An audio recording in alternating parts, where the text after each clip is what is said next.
Welcome in for this high noon start in downtown Raleigh. Great day for baseball here at Doak Field at Dale Park. The TOWSON Tigers out of the CAA come to town.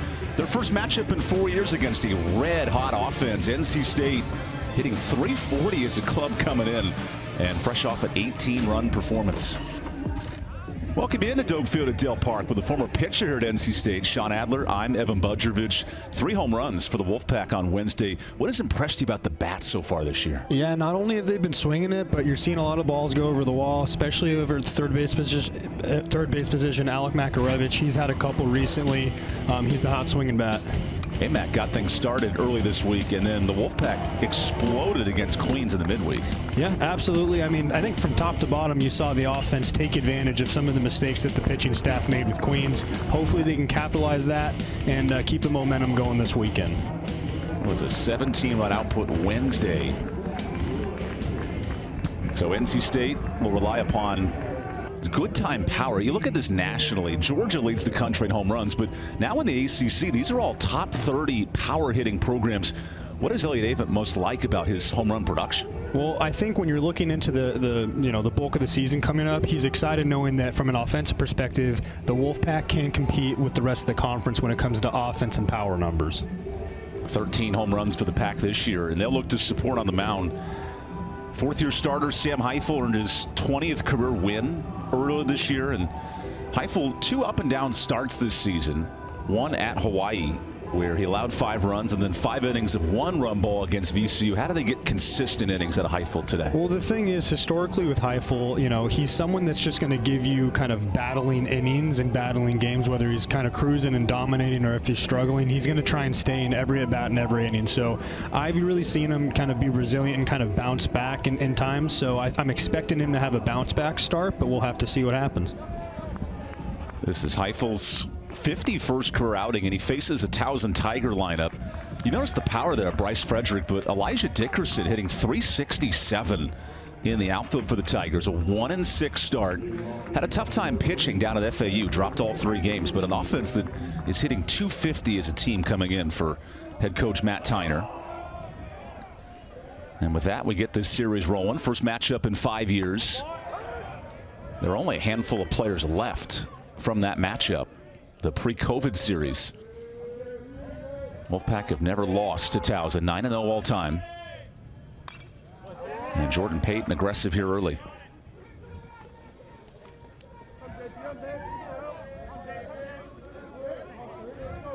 Payton was the former second baseman for TOWSON. Longtime starter out. He moves to shortstop in the last 2 weeks and pops this one up. One note for the Pack today, back-to-back games with Drew Lanphier behind the plate. No Jacob Cozart in the lineup. But when you think about it from the coach's perspective, I know that they feel super confident with Lanphier behind the plate, especially with the way he's been swinging the bat as well from the offensive end. This also gives him the good opportunity just to get reps, as he'll need reps behind the plate. He gets the opportunity to learn a little bit more about the pitching staff, work with Heifel a little bit more. So you're already getting a really good catcher behind the dish and swinging the bat, but someone that still, from an experience perspective, doesn't have as much as Cozart. So it's going to be very much of a learning experience today and potentially this weekend. This is the 5th start for Lanphier. 3 of the last 4 behind the plate. Jordan Payton, who fills in for the injured Casey Bishop at shortstop today. And another foul ball.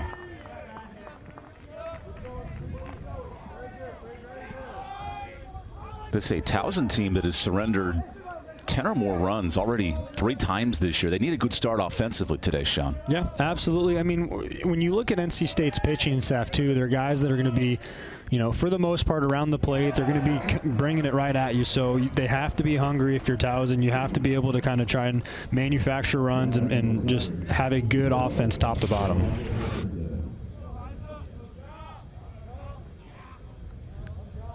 That's a good battle won by Heifel after an 8-pitch at-bat.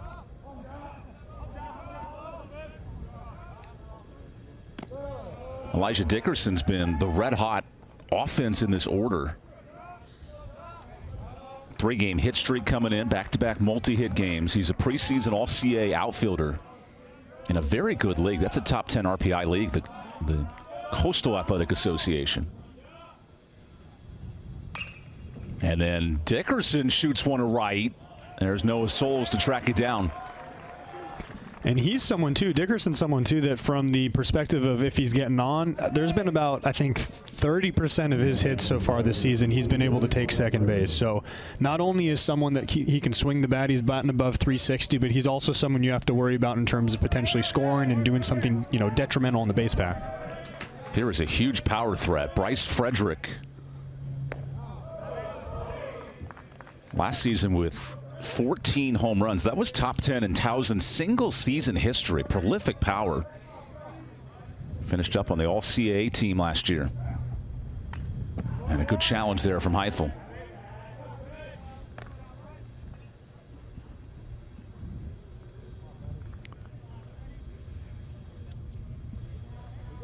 '28th career start for Heifel, who's back full-time in the rotation here in 24. Only started 5 games last year. And dots it up there.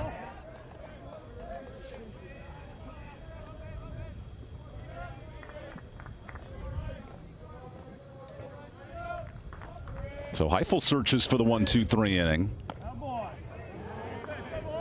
I like that frame job, though, by Lanphier. Yeah, did a really good job. I'd say that ball was probably a little too far off for Lanphier to kind of fool the umpire. But what I love to see right now is, you know, Heifel's just been around the plate. He's pounding the zone. He's going right after these guys. And, you know, after that first at bat, that was, you know, 7-8 pitches, he's been able to be a little bit more efficient. The second out he was able to manufacture was 2 or 3 pitches, so he's staying within what he needs to if he wants to lengthen his outing today. Sam Heifel in a battle here with Bryce Frederick. Another foul ball. Not only a prolific home run hitter, but nationally speaking, he finished among the top 25 in the country in home runs and doubles. And having a breakout start to his redshirt senior year, hitting just over 220. The 3-2 earns a walk.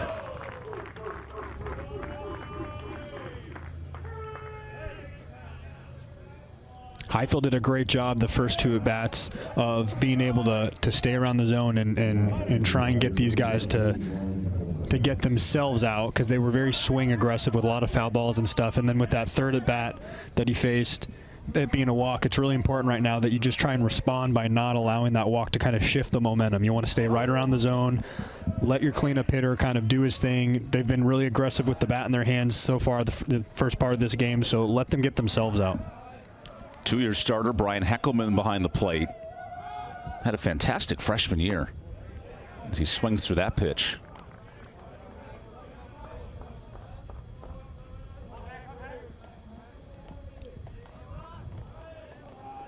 And Sam Heifel continues to pound the zone in this game.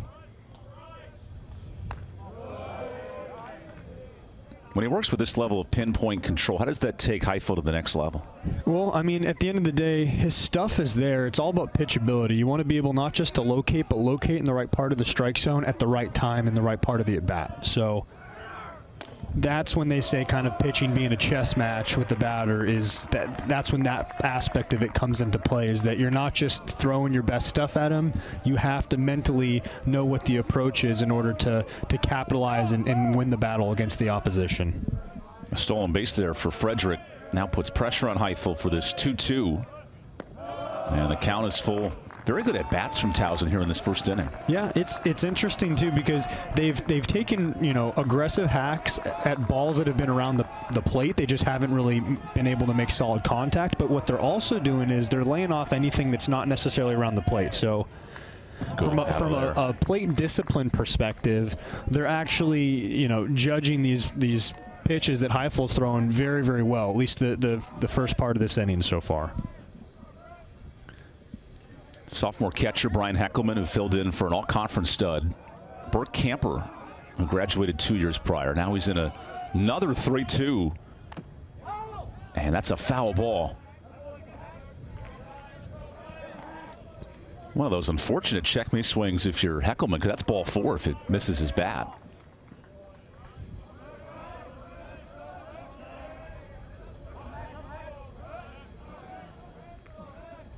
So another 3-2. And a slow chopper here to Butterworth. Takes a nasty hop, but he's able to field it.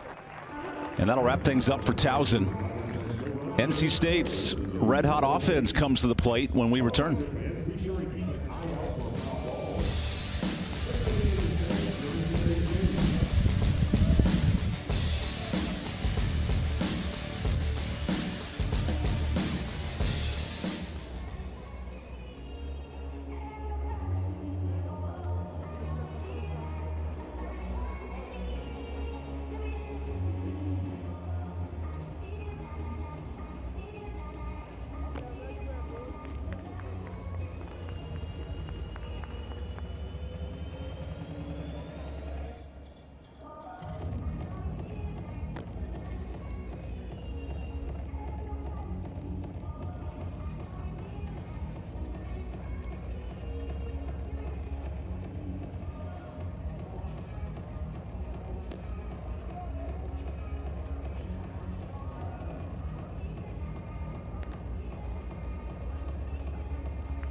This is junior right-hander Max Simpson getting the baseball. It's been up and down this year for Max. Gave up 6 runs against FAU, but also had 5 innings of 1-run ball against Bucknell. Kind of the story of Towson early in the year. Tough year on the pitching side of things. How did the Tigers get a good start at Simpson today? I really think Simpson needs to throw strikes, but more on top of that, he has to throw smart strikes and smart pitches because, you know, he doesn't have high strikeout or walk numbers for that matter. So what that tells me is that he's in the zone, but he's giving the opposition pitches that are too good, where they can capitalize and kind of make that, you know, do some damage against him. Last year's ace Ethan Petco is now in the minors, so it's Simpson's turn to earn that Friday roll back-to-back weeks. And he works an even count here to Noah Souls. This NC State offense comes in top 25 in batting average in the country. And Budrovich has been red hot, including a home run on Wednesday.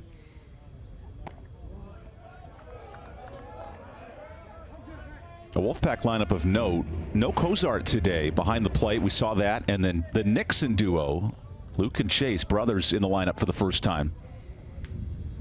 The whole Nixon administration's here tonight. You stick around.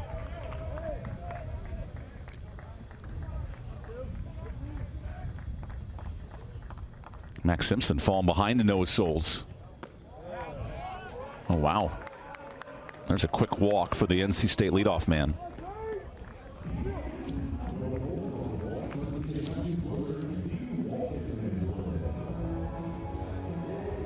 If that strike zone remains the same for Thomas Newsom, it could be a tough day for Max Simpson. Yeah, and with Simpson, you know, what I've seen so far, at least against Souls, is there's a lot of movement on that fastball. He's around 90, 91, but he's got tons of arm side runs. So what you really need to do is you need to start your pitches a little bit more glove side and allow the movement to kind of take care of itself.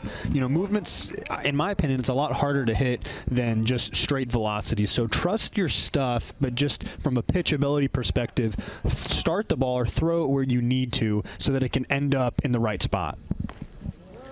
Here's Eli Serrano, who's reached base in 7 straight games, all 7 for the Wolfpack. Not tremendous average coming in, but his on base is now up to 370 for the first 2 weeks. Sophomore from nearby Fuquay Arena, the home of delicious Aviator barbecue.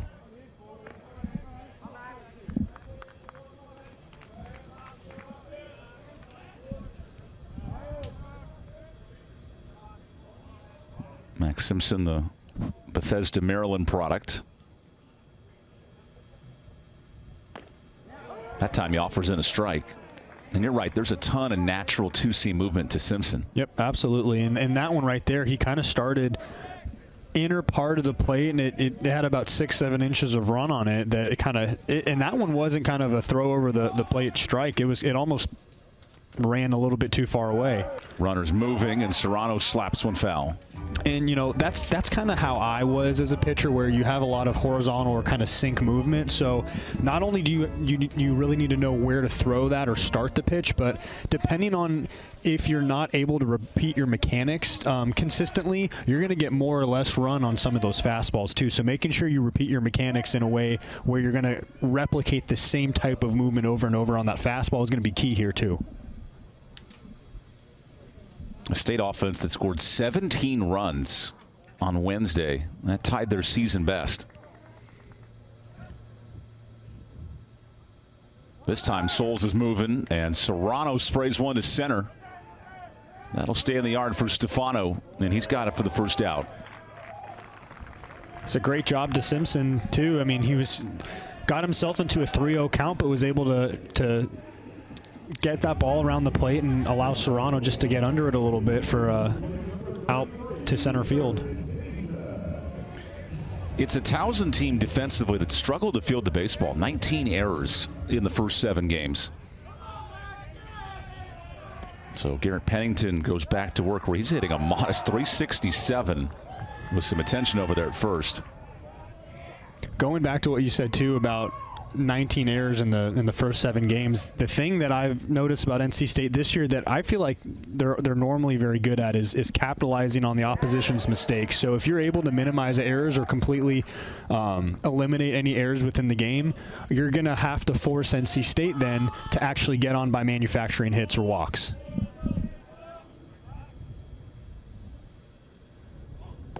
Pennington able to hold off. Yeah, it was 3 errors for Towson on Sunday at FAU that allowed a lead to balloon to 10-1 through 3 innings. And really, there was no coming back for that for Towson. The offense only scored 3 runs at FAU, but 7 combined errors. That does make an impact. And Pennington late on the slider. He does not get cheated in the box, Sean. No, not at all. He's You're not going to cheat him in the box, that's for sure. Still in search of his first NC State homer this year. Hard grounder to short that ricochets off of Payton. And now Souls heads to third.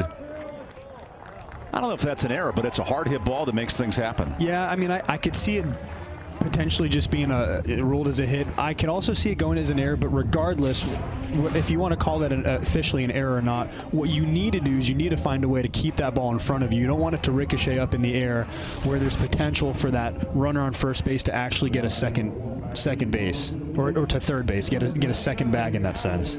It is ruled a single officially. Remember Jordan Payton, he's the second baseman traditionally, but Casey Bishop is out today, not available. He's the full-time shortstop. So here's Alec Makarevich, and he wastes no time on that swing. But the thing with going back to Pennington real quick, the thing too is, we probably expect him to have, a good number of home runs this year, but even though he hasn't, so far this season, he hits the ball so hard that if you're an infielder trying to field the ball against something that he hits, it's so impossible to have any average level of confidence. That ball is smoked foul, and Makarevich is having himself a week. You go back to the Hawaii series. 3 home runs now in these last 4 games. And Sean, this is a big reason why the Wolfpack brought him in from East Carolina. Yeah, absolutely. He's someone that's not only going to get on base just due to hits, but actually a third of his hits so far have been over the wall. So he's someone that is going to be a threat if you're pitching against him, that you leave the ball around the plate and he can do some serious damage. He chases a breaking ball there, and a nice pitch from Simpson. So 2 outs here in the first.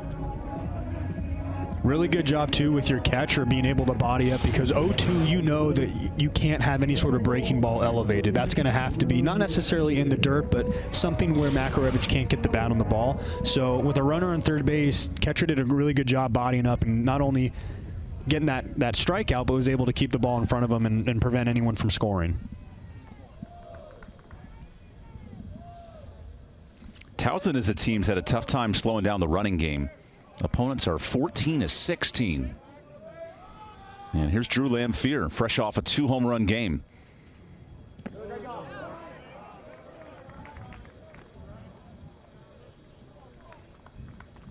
Brian Heckelman behind the plate. That's a solid arm. But you talk to this coaching staff, it's been the pitchers kind of leaving the battery out to dry a little bit with these stolen bases.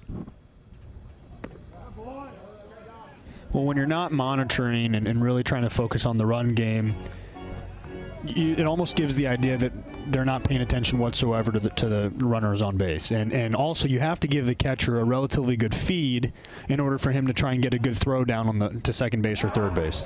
A good frame there from Heckelman behind the plate. And that's why you see today Simpson more emphasis on the base running. That was a big talking point for Coach Matt Tyner this week.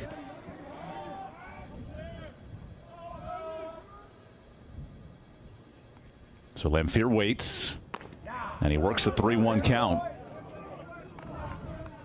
That ball almost has too much run, right? Like it started inner half and then leaves the zone. Yeah, and I think that could be changed a little bit due to just mechanics. I think that last pitch, you can kind of see there's a correlation with how much the fastball is going to run with where he finishes in his delivery. If he finishes more towards kind of the Wolfpack's dugout, that means he's dropping his arm slot a little bit, and you're going to get a little bit more flat run. Leading to a walk to load the bases. The more you're able to deliver your body towards the catcher, the smaller your miss is going to be. So any horizontal finish movement in that delivery, it's going to lend itself to more of a drastic miss when it comes to your pitches, especially the fastball. 2 walks this inning have loaded them up for Chase Nixon. His younger brother Luke in the lineup, and Chase gets start number 2 in his junior campaign.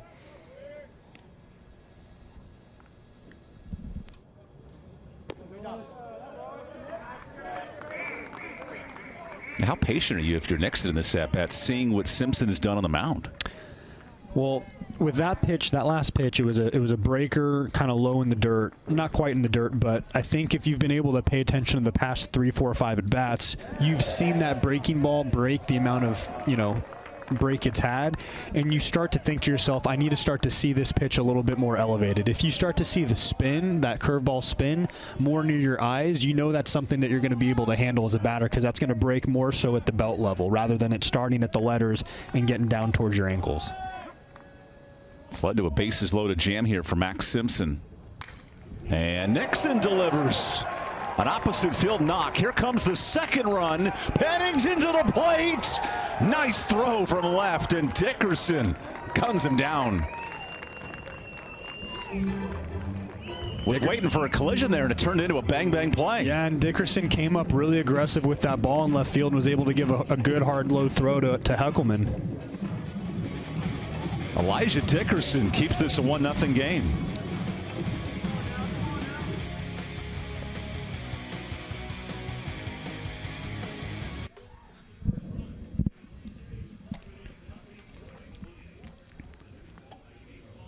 Nice.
Elijah Dickerson and this Towson defense stepping up. This is a huge play to keep this game 1-0. Yeah, absolutely, especially because you started to see the momentum pick up for the Wolfpack in their offense. I mean, that was the second or third big-time offensive play right there, and Dickerson was able to kind of turn everything off, for lack of a better term. He made a great throw to the catcher, Heckelman, and was able to flip the inning.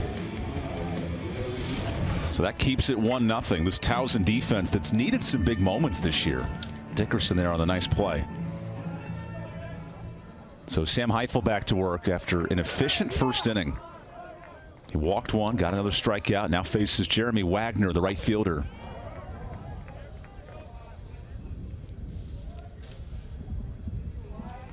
You know, we saw in the first inning, Heifel did a really good job of really just beating the Towson offense with his fastball. Anything they were able to make contact against was more weak contact. So I would go right after him with the fastball again, maybe mix in one of your off speed. But I think until you go once through the lineup at the very least, you can kind of compete against this offense with 2 pitches. As long as you're throwing, you know, consistent strikes. Right there was kind of more of a big miss. If he's throwing his fastball around the zone, I think he's going to be able to either get strikeout action or just soft contact. He's been very fastball heavy here. You see those first pitch strikes. 3 of his first 5. Now gives up a liner to right, and there's Noah Souls. NC State behind Sam Heifel. We've noted Souls today. So without Kozart behind the plate, Lamphere gets the start. And then with the Nixon duo, it'll be Luke in left field. It's one of his first career starts out there in the outfield. Luke's played second base. He plays left today. But I think that really speaks to his athleticism as a baseball player. It's good from the coaching perspective knowing that you can plug a player into, you know, multiple different positions, and you know they're going to give you a pretty good job, at least defensively. So good for him. You have 2 former infielders in the outfield today, Serrano and Nixon.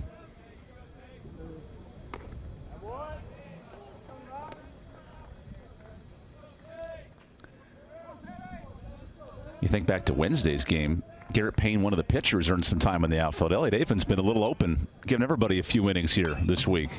At least going back to when I played with the Wolfpack, I can think of a number of guys that were actually, I mean, quote unquote, I guess you can consider them 2-way players, but they were really primarily one type of position. And then Avent would kind of coin toss and just, you know, let some of those guys hit, or if they were, I would say it was more pitchers that he would let play a position rather than position guys that he would let pitch. And then we have 3 guys crashing into the wall, using that for some brace. And Souls the lone returning starter in this NC State outfield. But you talk to the coaching staff, they really like his ability to anchor the offense and then really be a stout defender as well. Yeah, and I mean, really I think the value he brings to the table, aside from his athleticism as an outfielder, is he's a senior, so he's done this before. He's, in the amount of innings that he's seen out there, he's able to help a lot of the younger guys kind of develop into good outfielders at the college level. It's an NC State team that last year was in the bottom half of the ACC in fielding. They wanted to elevate that. 2 years prior, they were among the 980s, which is top 10 in the country. And now a full 2-2 count.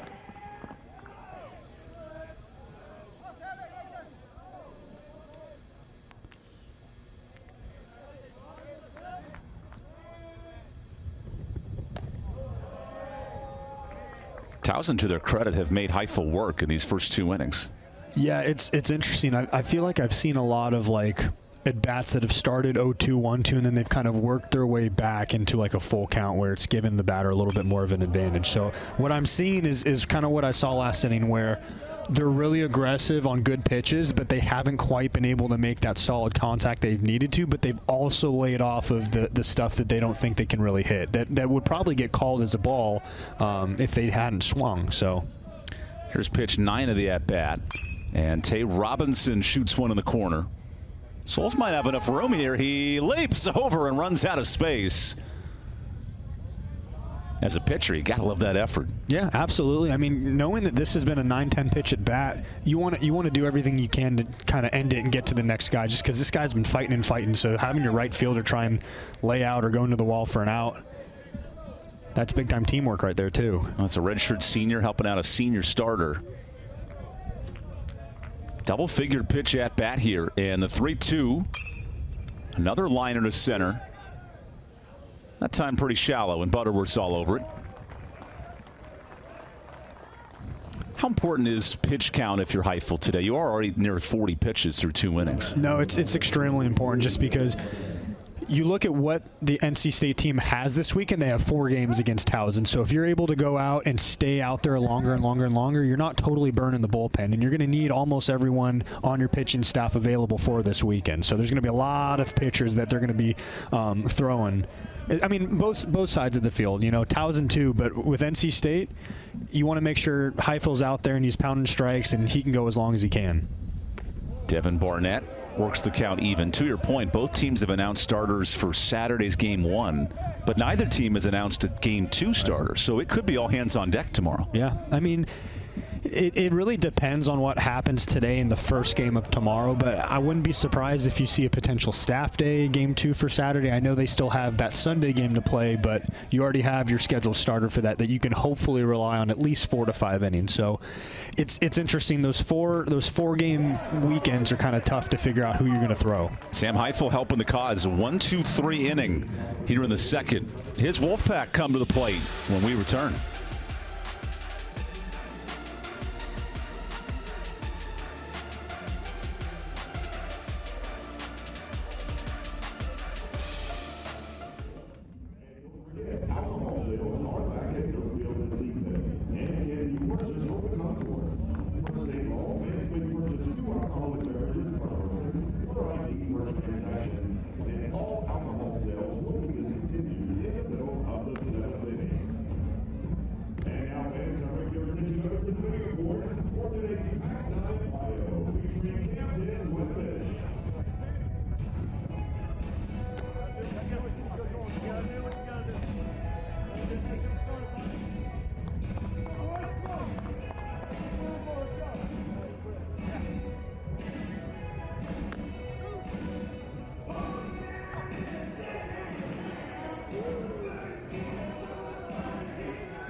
It's a TOWSON defense today without starting shortstop Casey Bishop. So Jordan Payton moves over to short. Williamson gets a rare start at second. That's going to be a challenge for TOWSON here today defensively. Yeah, absolutely. And I feel like you can really expect the ball is going to get hit a lot on the left side of the field. I mean, especially with your starting pitcher having that action that runs away from lefties and into righties, you can bet that you're going to get a lot of hard hit balls to the shortstop, third base area. So really important that he's able to lock down that position and save some change hits to outs, basically.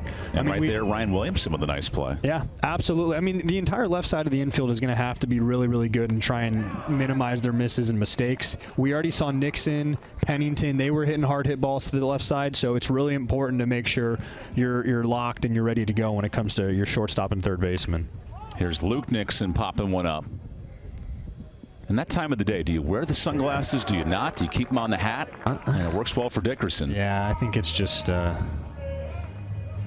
candy at this point. It looks good. Yeah, it does look really good. Reminds me of Jeff Kent back in the early 2000s. He dropped a pop fly at second base with the sunglasses on his head. Yep. And he always said post-game, I don't like wearing them, but when I don't have, you're kind of that discomfort when you don't have them. It's like a crutch.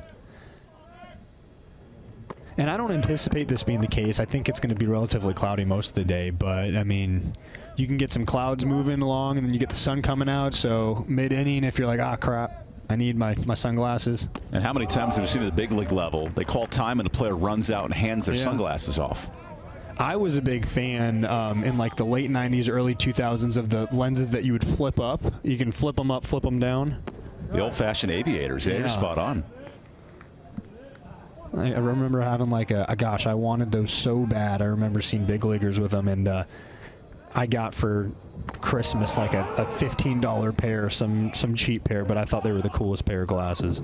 You didn't have to bring them into the booth today, Sean. No. It is pretty bright and sunny here in Raleigh. Clouds starting to dissipate. Here's a quick 2-2, and Hefner pounds one foul.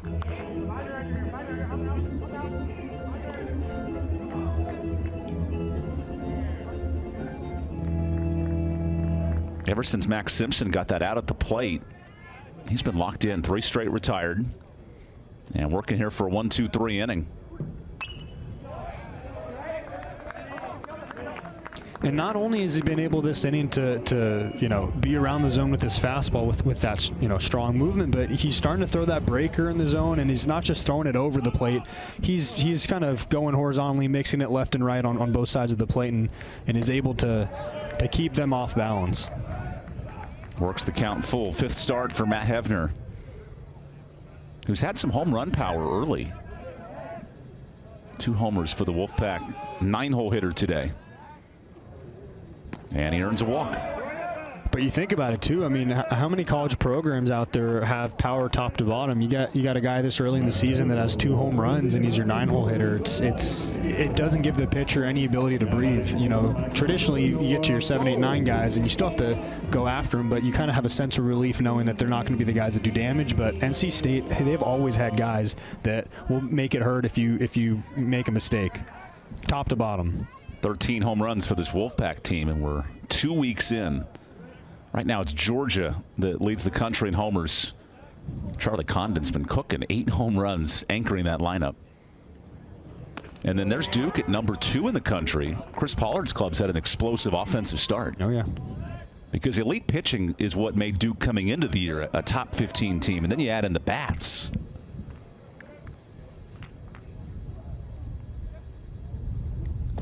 So Souls evens the count. If you look ahead to May or June, there are 4 ACC programs that are in the hosting conversation, oh, yeah, at least with the national rankings. It's crazy to see, too. I actually thought going into the season the ACC was going to be a very pitching-dominant conference, which so far they're living up to that reputation. But I mean, could you look at Wake Forest and who they have? NC State has, you know, tons of arms too. Duke now, but like, you know, talking about full depth from both sides of the ball in the team offensively, that's where the conference has been able to surprise me. Is, you know, 7, 8 schools in the ACC have, you know, multiple homers every single game essentially. We showed you that graphic in the open, but there are 6 top 30 home run hitting teams in this conference. It's a lot of power early in the year. Duke, who leads the country in slugging percentage, kind of highlights that through 2 weeks. And now a full count to Noah Souls. And I think that might change. I think we'll start to see those numbers maybe slightly go down just because we're not in conference play yet. So you're going to have these bats that are facing better pitchers and more competitive pitchers. But the same thing goes for every other school. You're going to start to see those numbers dip a little bit, but you'll still expect to see those schools in the top 30. Nice response from Max Simpson with his second punch out. Towson with a quick second inning, and it's still a 1-run game. NC State Athletics invites businesses and alumni interested in working with state student athletes to join the Alpha Exchange. Once you're registered, you can message with and send contracts, pay student athletes for social media promotions, public appearances, camps, and more. Scan the QR code on the video board and register today.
Early on, the Atlantic Coast Conference making a real statement. 6 nationally ranked teams. Now, what Wake Forest is doing on the pitching side is truly incredible.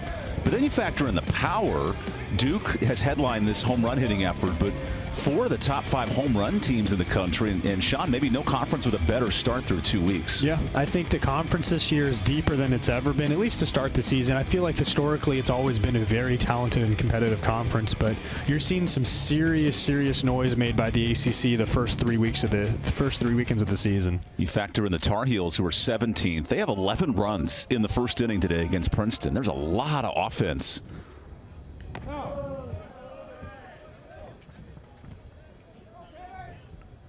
Now replicating that as the season goes on, that's the real challenge. Ryan Williamson will hit leadoff for Towson.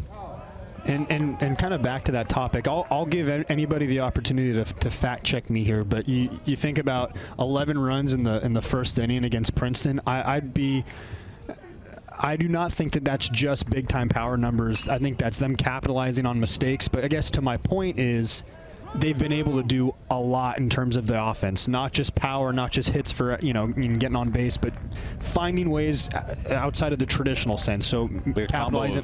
Vance Honeycutt and Alberto Ozuna. Yeah. That's a great lineup for Coach Forbes. Cole Stefano comes up after a nice catch there from Pennington.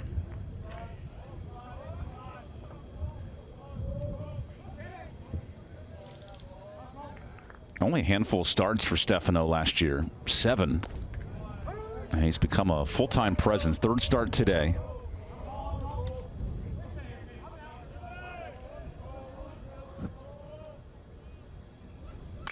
And Cole smacks one on the ground. Tough scoop, and Nixon is all over it. Nice play from the freshman. Some good range right there too. You had the ball taking you away from first base, and the batter was hustling down the line. So being able to try and get a backhand on that and plant your feet and throw right across your body for a good strike to Pennington, that's really good defense right there too. Wolfpack at .965 fielding this year. That's a good sign if you're Lloyd Avent. Nice play there from Nixon. And they've experimented a bit at second base this year. Hefner out there today. My apologies, but with Hefner and then Nixon started at second, they've tried a couple of guys. I feel like, the way that NC State recruits ball players is that it's not all one-dimensional, athletes. It's guys that you see there's a lot of versatility in what they bring to the table. This one off the end of the bat. It's testing Souls. Nice running catch. Bang into the wall for extra credit. Noah Souls helping out this Wolfpack defense. That'll lead to a quick inning for NC State.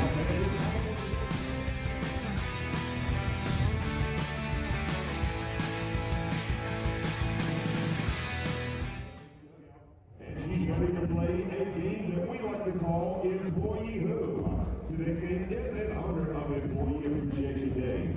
All right, Kaylee, here's what we're going to do. We're going to show you 3 famous TV employees. You have to tell us their name. You get 2 out of 3, you're a winner. Are you ready? All right, let's show the first one up on the video board. Name of that employee. Jim Halford. You are absolutely correct from the office. That's Jim Halford. Let's see the next one. Name that employee. That is Ron Swanson from Parks and Recreation. David, congratulations, you're a winner. Let's do the third one just for fun. Show us the last one. Name that employee. Absolutely, from Abbott Elementary. Congratulations, Kaylee. Vance, let's hear it from Kaylee. Congratulations to you. Vance, when you play the lottery, you're playing for North Carolina. Since 2006.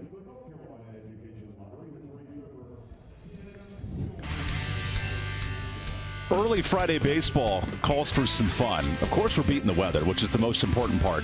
Then we got to implement the bingo cards this week. So, Sean, right now, I need a pickle and a caught stealing to win an appetizer. How are you sitting on your card? I need an NC State triple for my closest attempt at a bingo right now. So duly noted as Eli Serrano leads off the inning. If Butterworth can get another triple, I know he had one in the midweek game. If he's on a triple run, then that'll help. Well, hold on. There's a sharp base hit. So Serrano leads off the third with a single. The The one thing about bingo cards, it always keeps you on your feet, right? Keeps you locked into the game and some of the random plays that can happen. This game, it's one run in the first. That's been it. A Pennington single to cash in Noah Souls.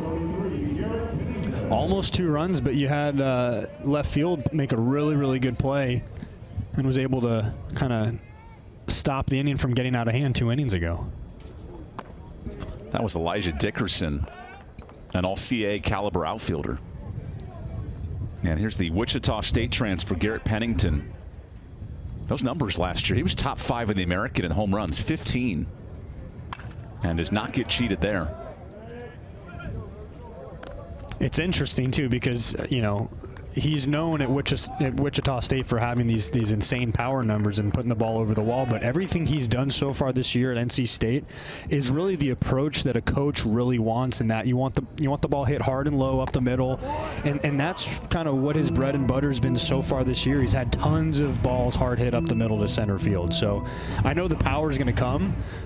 It's there. It's just hard on the ground right now. Pennington in a 7-game hit streak. He's blasting everything hard. It takes a healthy swing there. Yeah, 15 home runs at Wichita State. Hit 11 home runs at Central Missouri 2 years ago, from a mule to a shocker to a Wolfpack. Covering a lot of the country here the last 3 years.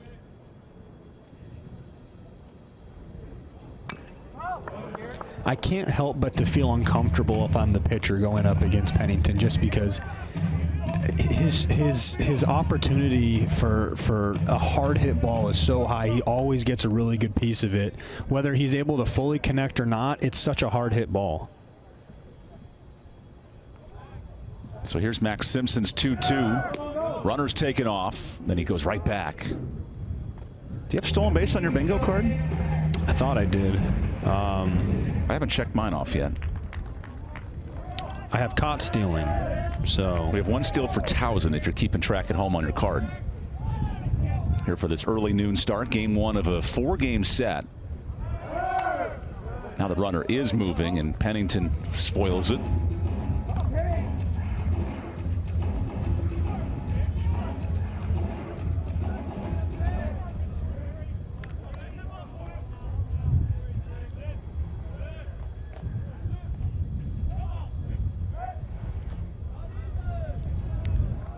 To Max Simpson's credit, he has controlled the running game here at NC State. Yeah, absolutely, and not just the running game, but he's been able to keep batters off balance for the most part. What we've seen so far is, you know, NC State's only been able to manufacture singles so far.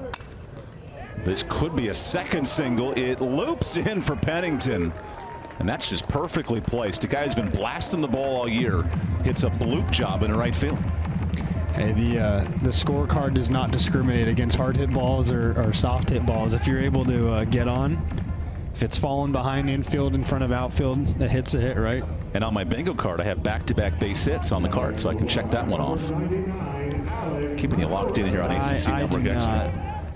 Well, we have different cards. I'm 2 hits away from NC State has 5 or more hits. I can cross that one off. So a chance here for Alec Makarevich, who was a strikeout victim back in the first inning.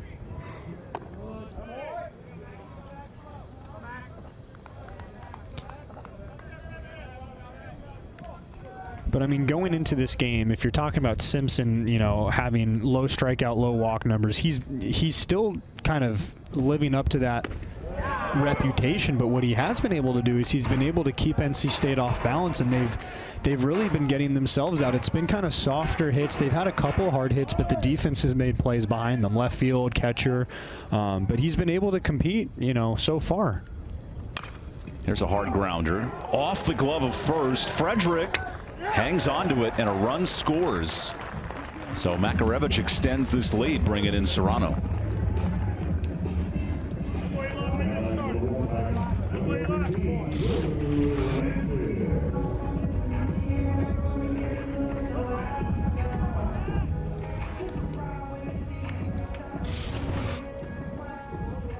They'll rule that a single.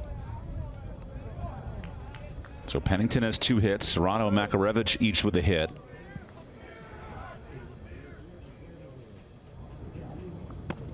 Drew Lamphere not only had a 2-home run day, but that was from back-to-back at-bats. really breaking open his first 2 career home runs. You think of the last 3 years in terms of freshmen. Tommy White, 3 home runs in his debut.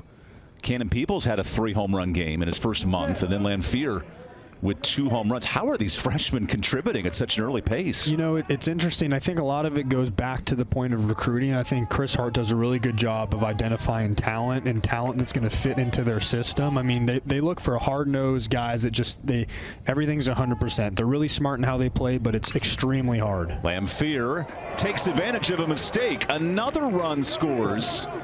And Pennington's in there. Big impact for the freshman, making it 3-0. Really good hard hit ball up the middle. You know, that I could see going either way in terms of how they rule it, hit or error. But the thing is, what we've seen up the middle so far with second base and at shortstop is anything hard hit up the middle that they hadn't been able to stop or record for an out, it's had some hard ricochet or rebound that's allowed the base runner to gain an extra base. Well, that hit his foot. It actually missed the glove. Yeah. So Williamson in his 5th start on the infield. Remember, starting shortstop Casey Bishop is out today, so that moved Jordan Payton over to short. And now, like a sun filter on your Instagram app. God, it looks beautiful out there right now. This is when you need the shades, right? This is when you need the great point. Get those aviators back on. We'll see if Towson makes the adjustment.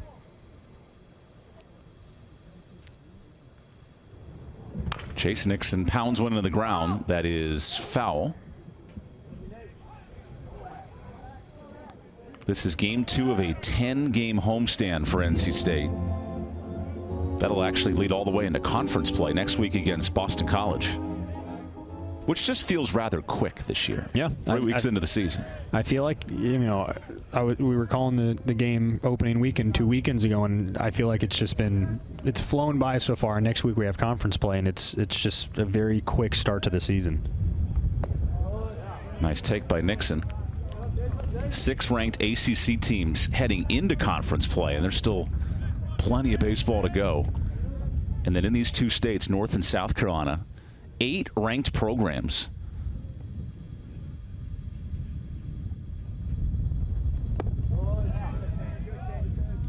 I think if you're Simpson here, this is the second, third time that you're seeing NC State go through the lineup, and not that he's getting hit really hard. It's been kind of just like harder infield hits that have just gotten out of the infield or stayed in the infield, but hard hits. I think what you need right now is you need an out here as this ball's drilled to center. There's the first out for Stefano, and a sac fly extends the lead. An out definitely helps. Yeah, that's 100%. That's trading a run for an out. That at this point, I think that's necessary. But really, I think it's important to either rely heavily now on your breaking ball that was more of a secondary pitch the first couple innings, because they haven't been able to do any damage against that. They've been able to make contact against the fastball, just not hard contact, but it's still been falling the Wolfpack's way. Now I feel like it's time to incorporate that breaking ball more, but even potentially a third pitch if he has one. Good strike in there. One thing Max Simpson has done is pound the zone, but he's not been able to put away hitters today. That's why that pitch count's coming up on 66.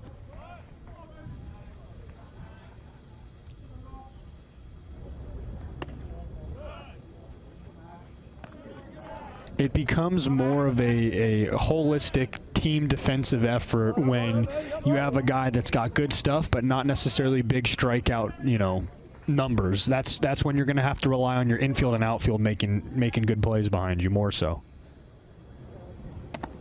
Oh, that ball goes off the mid of Heckelman. The good news is Butterworth's okay. Let's go. Hey!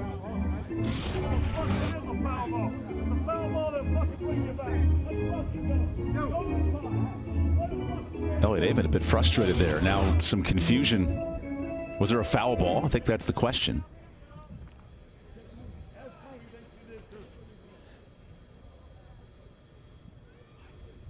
Was there a missed sign over there at first? Is that what's going on here with NC State asking Lamphere? Guess you never know for sure, but a little communication after the play. I mean, they don't call bunt and runs very often, but if there's one that was missed, to me that makes the most sense. That if Avon's yelling down at Lamphere, he might make up for it here. Butterworth deep to center. That will stay in the yard. That wind continues to blow in today. From a hard hit perspective, that's really the hardest that NC State's been able to hit the fastball. Simpson's doing a good job of locating that fastball well. It's just not, it doesn't have that put out ability today where you're going to have to rely on, your outfielders to track those balls and kind of capture those outs. But what he's done right there is he's pitched backwards. So we know that NC State so far has not been able to really do damage against his off speed, which is why I think the best way moving forward for him to capitalize is to throw a lot of breaking balls. If he has a changeup, I think that'd be smart too. That's a good pitch for strike 2.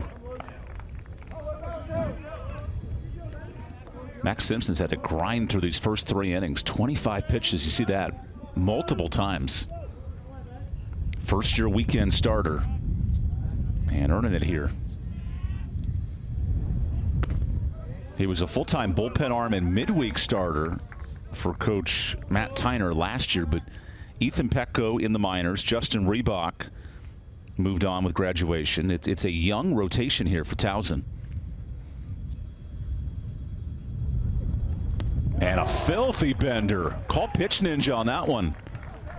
Good luck keeping up with Max Simpson. NC State, though, gets 3 more to extend this lead.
This is a fantastic region of the country for college baseball. And coming into the week, the latest poll, 9 ranked teams between the 2 Carolina clubs. We know Wake Forest is a national power, but Sean, it's not just the Power Fives. It's Coastal Carolina. It's Campbell making a statement here in the top 25. Yeah, absolutely. You'd think that in theory your midweeks are a little bit less competitive, but when you have so many close in your region type teams that you will be playing on a Tuesday or Wednesday, it's hard for NC State to think that there's any ability for them to kind of have a for sure win or take their foot off the gas a little bit. So speaks to the kind of the region and how talented it is.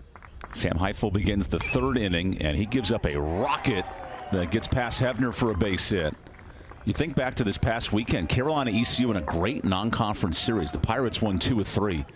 Gives you a sense that come regional time, there's going to be a lot of similar teams that might face each other in the postseason. Yeah, absolutely. And, the committee, they try their best to kind of regionally group a lot of these teams together. So, and historically, we've seen NC State in the same regional as ECU or Coastal. So, I mean, you can bet that you're probably going to have a matchup kind of like that at some point in the postseason. Bryce Frederick pops one up. That time Souls has the shades on. He took your advice, Sean, for the first out. Well, it's funny now. It's like it's not even that sunny. The sun kind of went away, but with aviators like that, you can wear them whenever you want. That's true, and he looks sharp. He's made some great hard plays down the right field line. So whatever's working for him, I definitely don't want to mess up or judge him for. No one looks as good as Arnold Schwarzenegger in The Terminator with sunglasses. But maybe a close second. Noah Souls today. Well, see, even Pennington has him on now.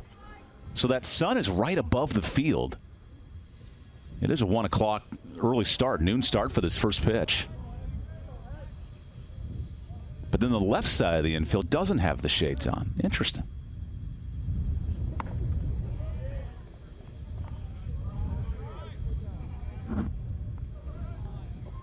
Brian Heckelman hit a hard ball to short his first time up. Second-year starter behind the plate for Towson. Second on the team right now. 280 batting average coming in.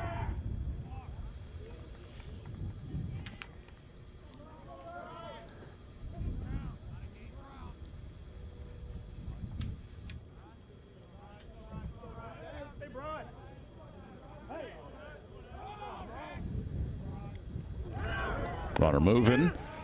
High throw, and it gets away. So a stolen base there for leadoff man Elijah Dickerson.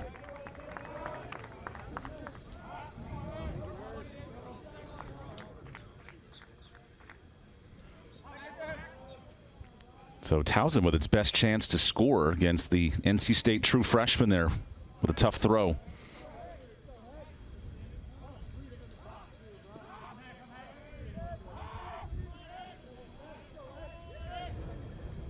Heckelman rockets one into the corner. He heckles right back against NC State.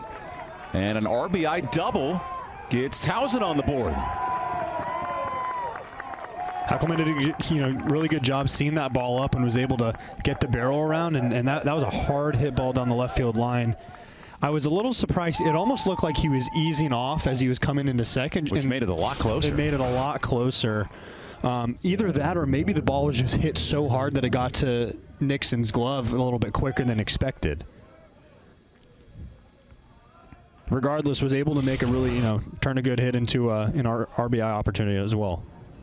That's the 14th double of the year for Towson. And worth noting, last 4 games for the Tigers, they've scored 4 runs, right? 1 per game. So any bit of offense early is so huge today. Yeah, absolutely. And, really, I feel like the goal here is to get to NC State's bullpen because you're looking at how many innings you're going to be playing this weekend, and the earlier you can get your the opposing starter out of the game, not only is that a successful win for that particular game in that situation, but you're using bullpen guys early in the series when you don't want to. So Jeremy Wagner works in a 1-2 count. Towson's offense last year was among the top 5 in the CAA. Hit 285 as a team with 100 doubles. It's a little different offense this year. Frederick was a 16-double machine carrying the load. And this time, Heifel goes right through him. What I'd like to see right now that Heifel's doing, though, is regardless of what's happened, he gave up that leadoff hit. The very next at bat, it was a very efficient out. I think it was only one or two pitches, and then after giving up that RBI double right there to Heckelman, was able to come back and 3 pitches strike the next batter out. So he's been able to kind of flush the last big hit that the opposition has had, and was able to kind of just, stay within himself and execute pitches, which is what you need. Here is College of Charleston transfer Tay Robinson. By the way, College of Charleston just won the CAA men's basketball regular season last night. Back-to-back championships for Pat Kelsey's club. So he goes interconference to Towson, who on the basketball side will play Wilmington tomorrow. The winner of that game guarantees the double bye. 14 teams in the CAA this year. You line it up with 15 in the ACC, 18 in the Big Ten coming up, 16 in the SEC. There are some mega conferences.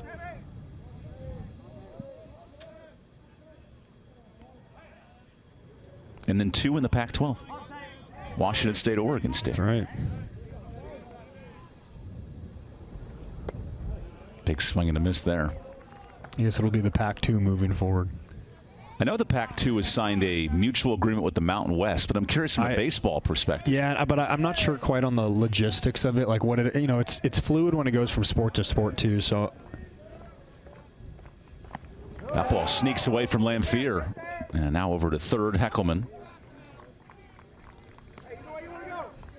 Because Oregon State's an elite baseball program, 2-time national champs, always in the top 25.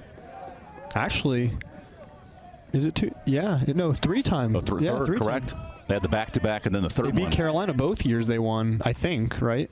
Correct. And then who was it? They actually almost lost to Arkansas and forced a Game 3 and was able to win, I think. Yeah, Arkansas dropped that foul ball that would have ended. That's right. I remember 2 outs. watching. Yep. Just goes to show how hard it is to win the whole thing. It was a foul ball that was in play, I think, or like in foul territory. It wasn't in the stands.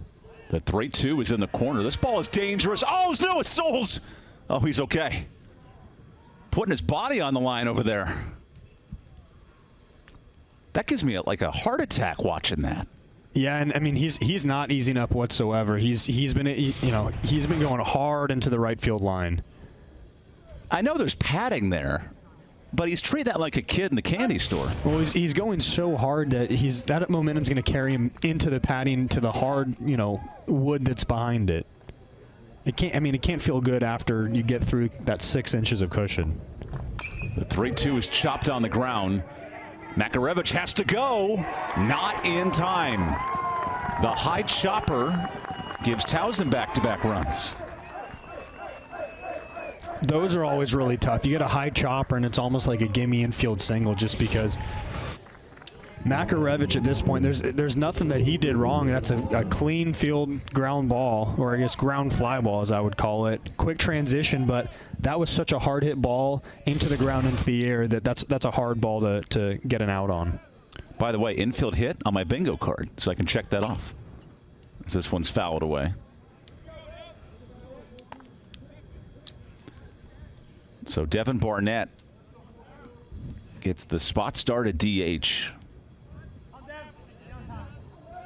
This is actually Devin's first start of the season for TOWSON.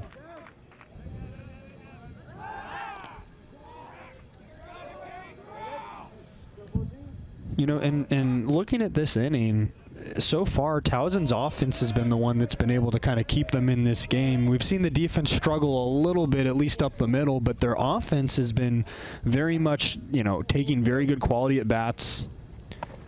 They're not swinging at stuff that's totally out of the zone, and the stuff that's in the zone that they not necessarily can actually hit hard, they're kind of just fighting off. So they're kind of, it honestly appears like they have that mentality that we're just sticking around, waiting for our pitch, kind of capitalize on a good pitch we can hit. Here's the 0-2, runner moving, and a punch out ends it. So Sam Heifel surrenders 2 runs. We got a ball game all of a sudden as we head to the bottom of the 4th.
Welcome back to Raleigh. 10th all-time meeting between TOWSON and NC State.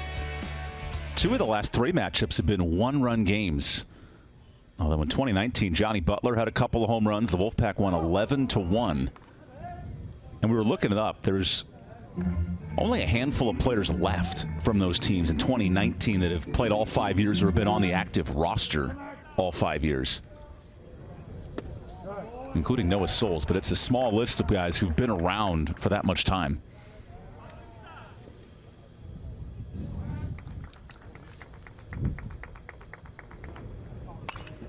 Hefner pops one up. Robinson runs out of space. So Tay Robinson's extra base hit and then a second run for TOWSON makes this thing real interesting. 4-2 in the fourth. And if you're TOWSON, you've been blown out in 4 straight games. These are valuable innings as a team. Yeah, absolutely. And then, you know, when it's the end of the season, looking back at some of your quality wins, this is something that they have an argument saying if they're a cusp team that, you know, may or may not make the NCAA tournament, having the ability to say they beat NC State when they were 14th, that speaks volumes. So here's the 2-2. Hefner tests this defense, and that time Ryan Williamson all over it.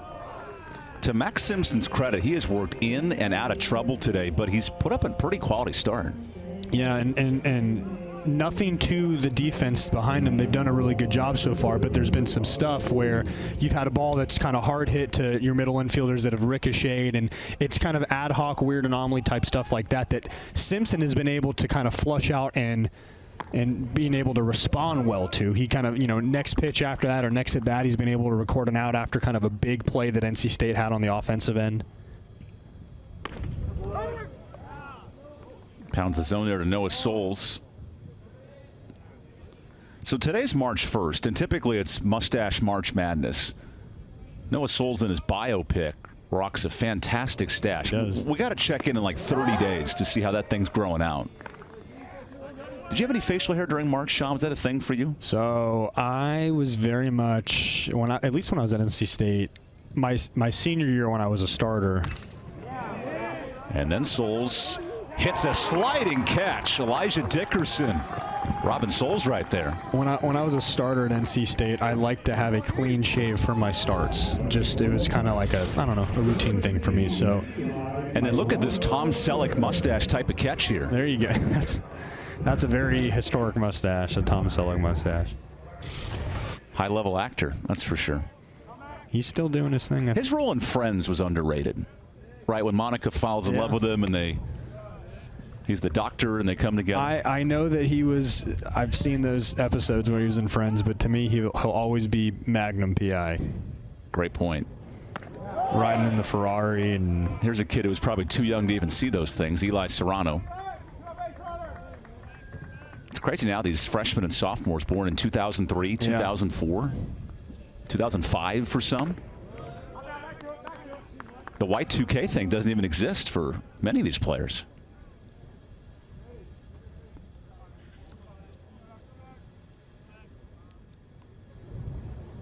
Max Simpson trying to crawl all the way back from a 3-0 count.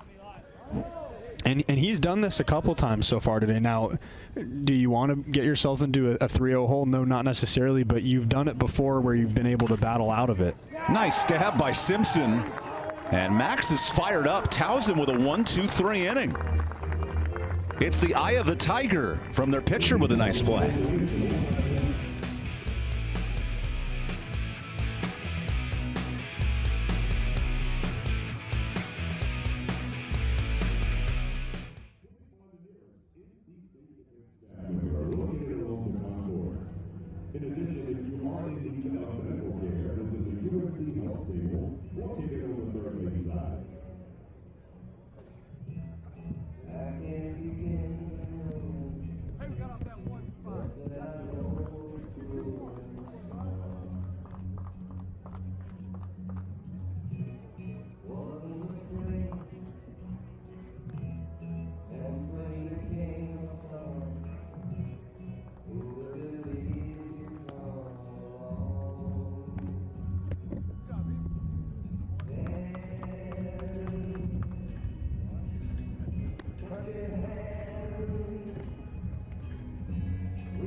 Happy March 1st. How was your leap day, by the way, Sean? Only happens every 4 years. So my wife was telling me she knows somebody that was born on the 29th, and I'm like, all right, so that means they're, I don't know, if they're 30 now, that means you got to divide by 4, absolutely. Like 7 or 8. You know, Chucky Brown of NC State, he played here. He's one of 7 NBA or WNBA players born on a leap day. That is the most unique stat. I can't believe they actually were able to retrieve that data. That's pretty impressive. And the fact one of them's right here in Raleigh ties it all together. Tight ball game here in the 5th. Towson with 2 runs last inning has tested Sam Heifel,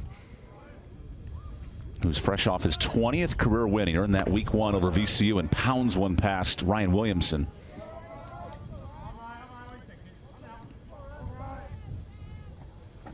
Ryan is a junior college All-American at Spartanburg Methodist College.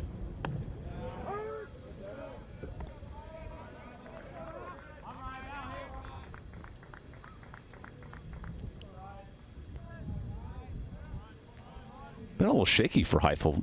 Obviously one really good inning in the 3rd, but up and down today.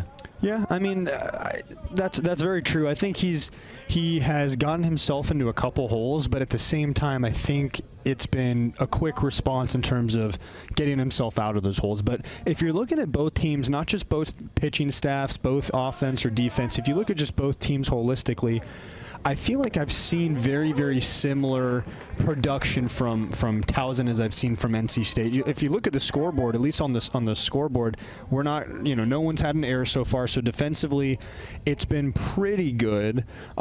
Pitch-wise, you're looking at 2 runs versus 4 runs, so similar amount of runs given up, not quite, but close. I feel like what it's come down to so far is NC State's had a few more hard-hit balls.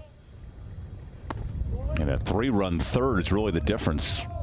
Cole Stefano checks in. As a player, you do have the early start time, change of schedule. Sure. Do you feel like that's playing a factor at all today? I think a little bit. I also think, though, at the same time, both these teams were probably told by their coaching staff, hey, be ready for a potential earlier start. So if that was the case, you have to be prepared going into the next day, which is today now, and knowing, hey, we got to get to the field at this time instead of this time. Starting pitchers, you got to be, ready to go this time compared to that time. So. But yes, I do think it actually does make a big difference. Towson's come right back, runs in 2 in the 4th to really show some life. It was a Towson team that hadn't scored more than a run in 5 straight games. And there's strike 2 at Cole Stefano. I love the yellow construction type gloves that Under Armour's come out with this year for the Tigers. Yeah, those are bright. You're taking those to a construction site and you're getting prime access. I don't mind them too, because everything about their yellow is very subtle. It's the trim or the border around the lettering, and it's the gloves, and that's pretty much it. I guess a little bit on the helmet. The gold and silver of Towson University up in Towson, Maryland. And now a full count. Would make for a great inverse color rush jersey if you go. That'd be pretty cool. Gold on gold, and then NC State goes red on red. Well, I don't know if NC State still has these, but the Heinz ketchup look where it's all red. Stefano squirts one out to center. And Eli Serrano has just helped out your bingo card. A fly ball to center there. That's right. So you're still a triple away, correct? I'm a triple away. I'm also an NC State defensive double play away. So, but as an ex-Wolfpack baseball player, that would require me hoping that Heifel gives up a base runner. So it does take a little bit to work. I'm kind of split here. 2 outs for Jordan Payton. With Sean Adler, I'm EvanBudrovich. My card needs a pitch runner entering the game. So if someone can get on base, there you go. And either coach wants to bring in a sub for a late game substitution, I'm all for it. As Payton shoots one over to Hefner. Another quick inning for Sam Heifel. 5 innings of 2-run ball for the super senior. His team's up 2.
Welcome back to Raleigh. 10th all-time meeting between Towson and NC State.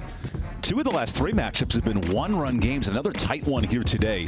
So far, it was the Wolfpack offense early, but Towson has found a way to play some good baseball here recently. Yeah, and hats off to Simpson, their pitcher. He's been able to keep them in this for the most part on the defensive half. I think he's done a good job of getting soft contact. There's been a couple hard hit balls with NC State, but for the most part, he's been able to mix well, throw strikes, and do a good job so far.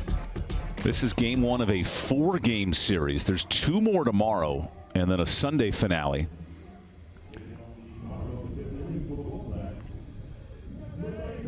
So Towson heads to the bullpen. Good effort there by Max Simpson. And Justin Reebok, a former starter, is now in the bullpen this year for Towson. He misses down low to Pennington. Reebok last year, 13 starts. He threw just around 60 innings, but had some trouble. Gave up 17 doubles.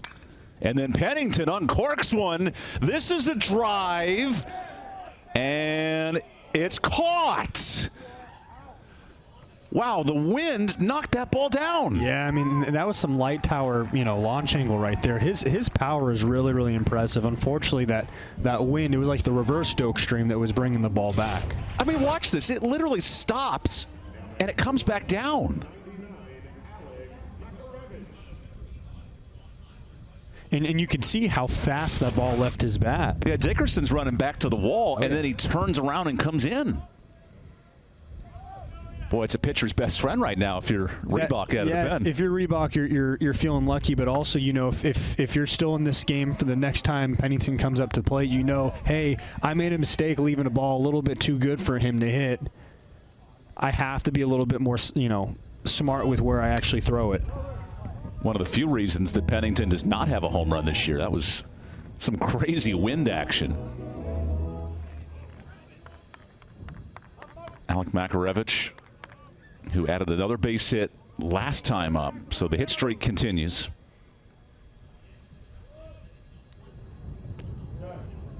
Just overhearing that the ball was hit 106 miles an hour off the bat. You don't see too many of those that stay in the park. No. Nor do I have that on my bingo card. Ball hit 105 or better on the tracking system. And not that there's anything he could have done, but if that has a little bit lower of a launch angle, you're probably not catching the wind as much, and with that amount of strength and exit velocity, that's definitely a home run. Makarevich shoots one out of play.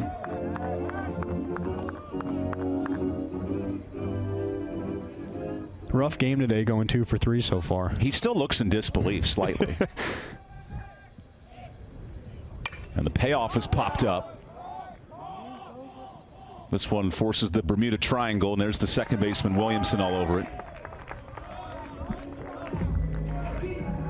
This might not be the day to be living on pop flies, as Justin Reebok, former starter, who's now come out of the pen this year for Towson. He's only thrown in 2 outings, but struggled in his last effort, gave up 7 runs. I like this if you're Towson coach Matt Tyner. You're in a tight game.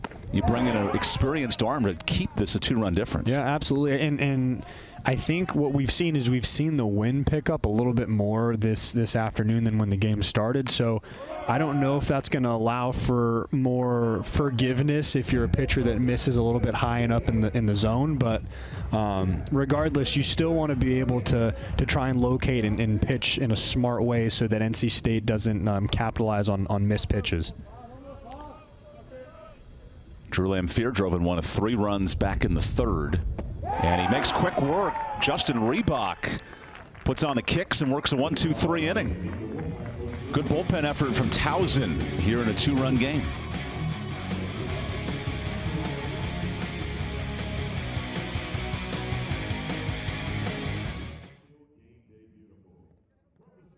Your backyard, they're helping Happy Grow.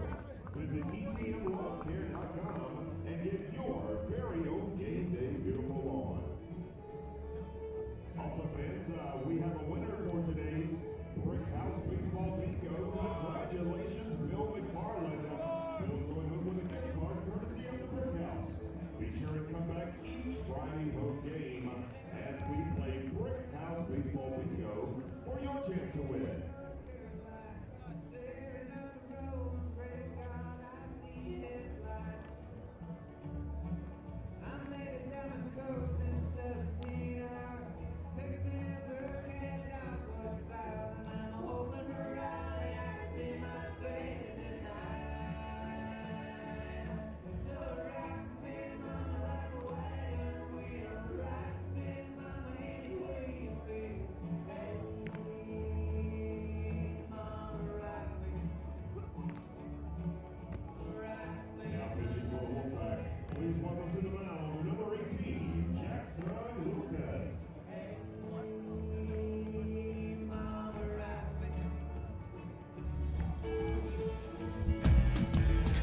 cleaning up through 5 innings of work. We got a tight one here in Raleigh. 10th ever matchup, NC State and Towson out of the CAA.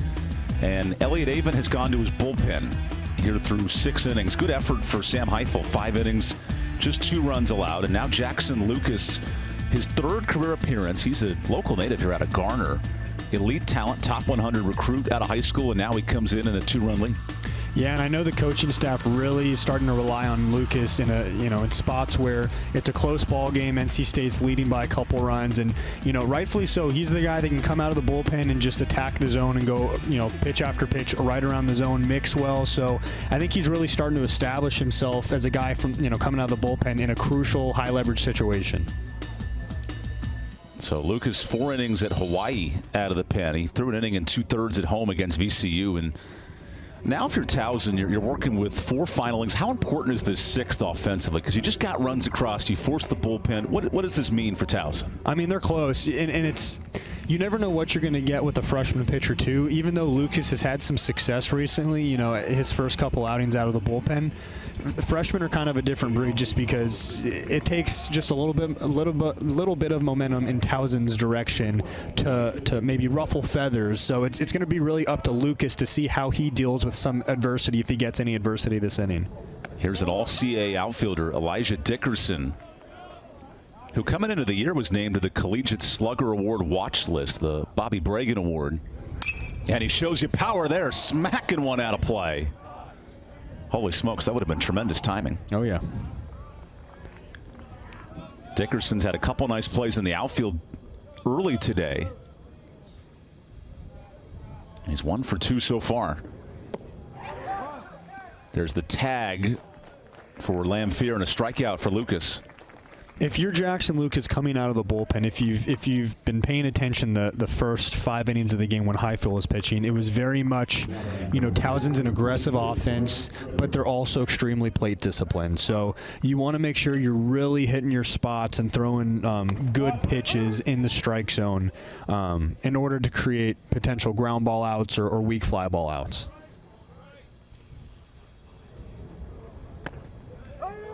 That pitch at 91 has a little juice to it as well. Yeah, it does. It kind of gives the illusion that it's coming off even firmer than what it is. And 91's still really firm, especially for a freshman. But the ball kind of has an extra amount of life coming out of his hand.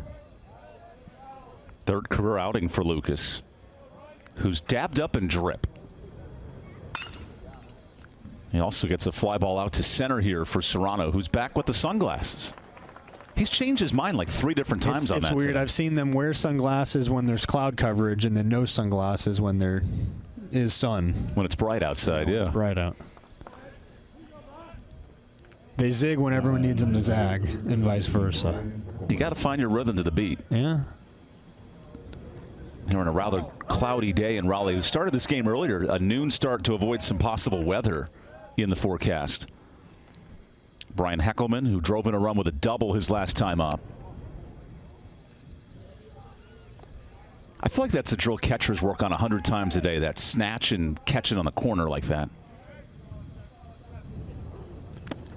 And I feel confident in saying this in that, Lamphere probably has worked a lot with Jacob Kozert on pitch location and how to sell a pitch and being able to get that umpire to kind of swing it in your way.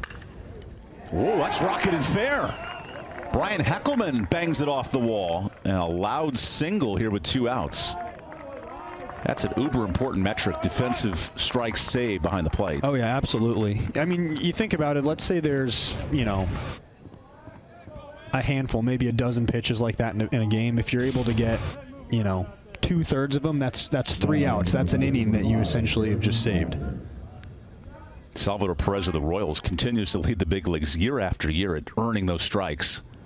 And even last year, Adley Rutschman of the Orioles, they said on average he earned 3 to 4 strikes a game by metrics, which in the course of a baseball game, that's a ton of good pitches. So I'm not sure if a whole lot of people would agree or disagree with me on this, but I feel like if you're a larger catcher, 6'1", 6'2", 6'3", you got some meat on you. You have to be able to develop a skill set defensively as a catcher that's going to add value to what you do behind the plate. You have a lot of these smaller guys that are able to get low. They're able to be a little bit more limber and flexible. I think your big guys really rely on using their hands in order to help their pitching staff out.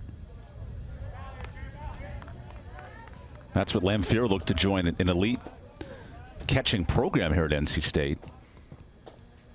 You think of what Patrick Bailey's doing now up at San Francisco with the Giants. And the 1-2 blows it by him. Good hands from Lamphere, and a better inning for Jackson Lucas. He goes right down the middle. Quick work for NC State.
There is baseball bingo here at Doak Field at Dale Park, so the fans are keeping track of all the stats.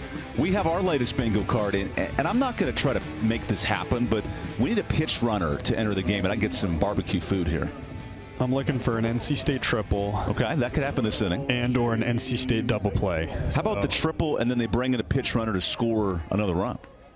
Then we both get a bingo point. Then it's a win-win. I wonder if we can combine our wins on our bingo card for a full, like 100% off on an appetizer. We could split a lunch. Yeah. EvanBudrovich and Sean Adler here. Game 1 of this 4-game series. And to the credit of Justin Reebok and Max Simpson, TOWSON started this game in a hole, but the pitching staff's kept them in it. Yeah, after the third inning, they've been able to keep them at 4 runs, and they've been able to pitch their way in, you know, to hold them to goose eggs, and you have your offense that's been able to capitalize on a couple hard hit balls, and it's definitely a ball game, I can tell you that. Reebok, a former weekend starter, gets a mid-relief effort and then pulls off a nasty pitch. You know, so far with both pitchers, they've been able to mix well with that off speed. They're not getting, you know, NC State to hit the ball hard with those breakers that they're throwing. It's quick action. It's late break. So I would just keep on throwing it. If NC State can't hit it right now, then just keep on throwing it. Another big bender, and Williamson is there. Nice pick at first from Frederick. Good hands there for the first out. TOWSON came into this game the most errors of any CAA team, and they'll need to field the ball well this weekend. This is not an offense at NC State you want to give away free outs. Yeah, usually NC State has a very, very good skill in being able to manufacture a lot of their runs just based on mistakes that the defense makes. Wolfpack entered this game among the top 25 teams in batting average and scoring in the country, just under 10 runs a game. This might be a dumb question, but I don't know if there's a stat that records RBIs due to errors. Or after errors, After errors, but NC State has to be up there with that. Well, you might get an opportunity here. There's an error for the shortstop, Jordan Payton. And the Wolfpack, first runner on base since the third inning. And it's tricky, too, because, you know, he's not normally the everyday shortstop. Now, granted, you would think in theory kind of your middle infielders, it's very similar in how they approach ground balls and stuff like that. But when you're a shortstop, you're fielding that ground ball. Oh, what a throw to second and just late. Go ahead, Sean. When you're a shortstop, you're fielding that ball with the momentum taking you to first base, where a lot of the time a ball hit up the middle to the left side of the infield, if that ball is something that second base is fielding, it's taking them away. So you're getting a lot more backhands than you are kind of forehands than what you're doing right now at shortstop. Did you see traditional signs being dished out there by Heckelman? Oh yeah. And then a filthy ball that falls off the table. I'm not sure what to call that thing. It looks like an eephus pitch. And now time called by Chris Hart, the hitting coach here at NC State.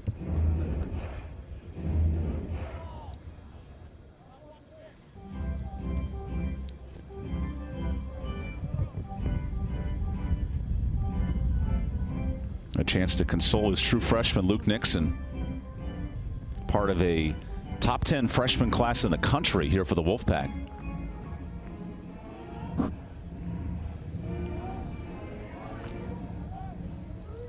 And there you go. More traditional signs.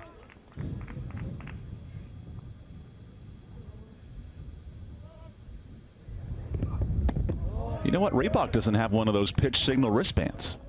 Yeah, that makes a lot of sense. Obviously, the only way for you to get your signs then is just to go hand signals with the catcher, but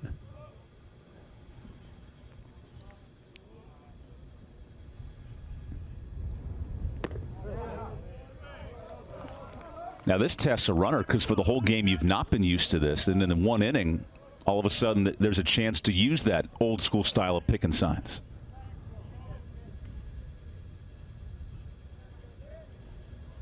So the 2-2, that'll get popped up. And Tay Robinson all over it for the second out. well, what it does is it gives NC State the ability now, as you said, to try and look into the catcher and see what the sequence is on when he's rallying off signs. It's not like they can go back to the electronic version because he doesn't have a wristband. So if you're able to actually get these signs from the catcher, it's really going to help NC State from the base running perspective.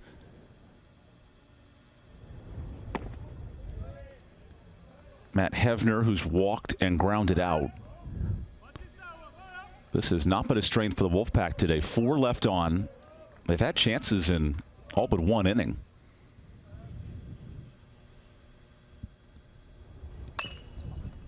That ball stays fair.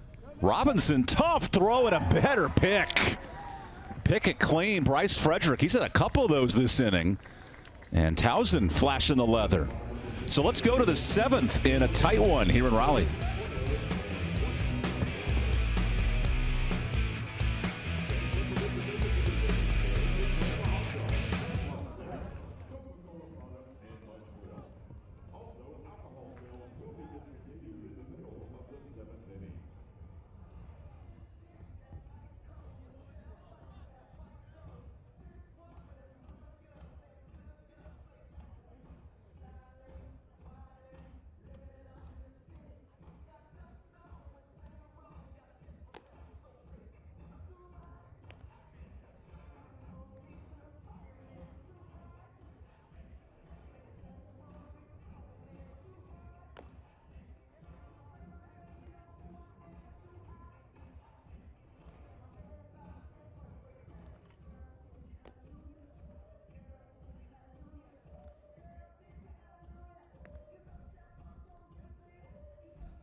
Leading off the top of the 7th inning for the Tigers, number 7, Tay Robinson.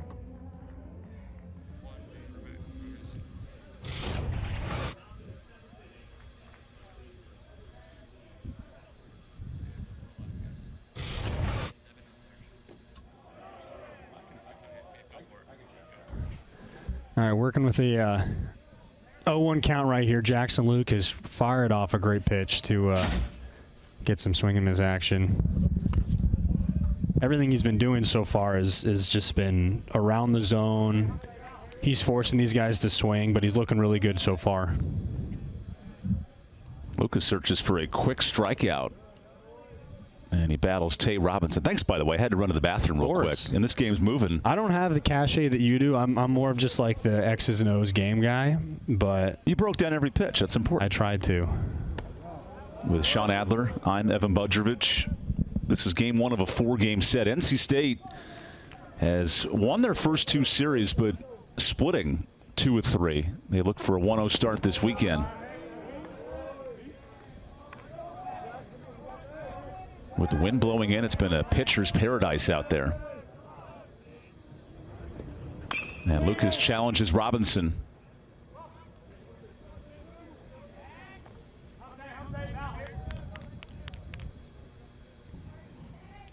All the jackets kind of tell you what it's been like today. Cold and windy here in Raleigh. It's frustrating, too. I feel like the past week or so, we've had, you know, a 70, 72 degree day and then goes back to 40s, 50s, and it's hot and cold, literally. It's snuggle weather, and then Budrovich takes care of that ball. Nice play for the first out.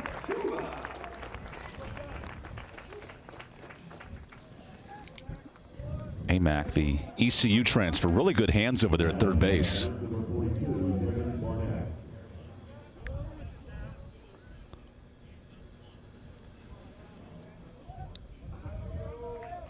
And Budrovich, you talk about active games played. He's the all-time leader right now in D1 baseball. So there's no one with more experience out there than Amac at third base. Yeah, absolutely. And it's such a tough position to play. I feel, I mean, everywhere in the infield is tough, but it's so different than your middle infield where you have the ability a little bit more so to read the ground ball and you can put yourself in a position physically to field it cleanly and then make a good throw to first base.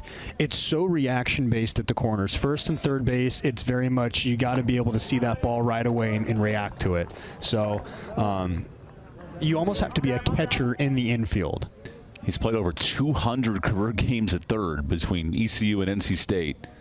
And facing a batter who's in his first career start, Devin Barnett, the DH. And he goes down looking. So Lucas with a changeup that time.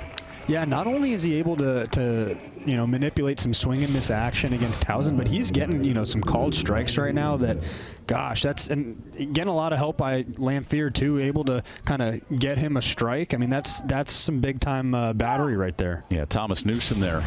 A pitcher-friendly strike zone, the wind blowing in. Sean, you might be sprinting out of this booth soon to get some innings out there today. It's been a while since I've even just messed around on the mound.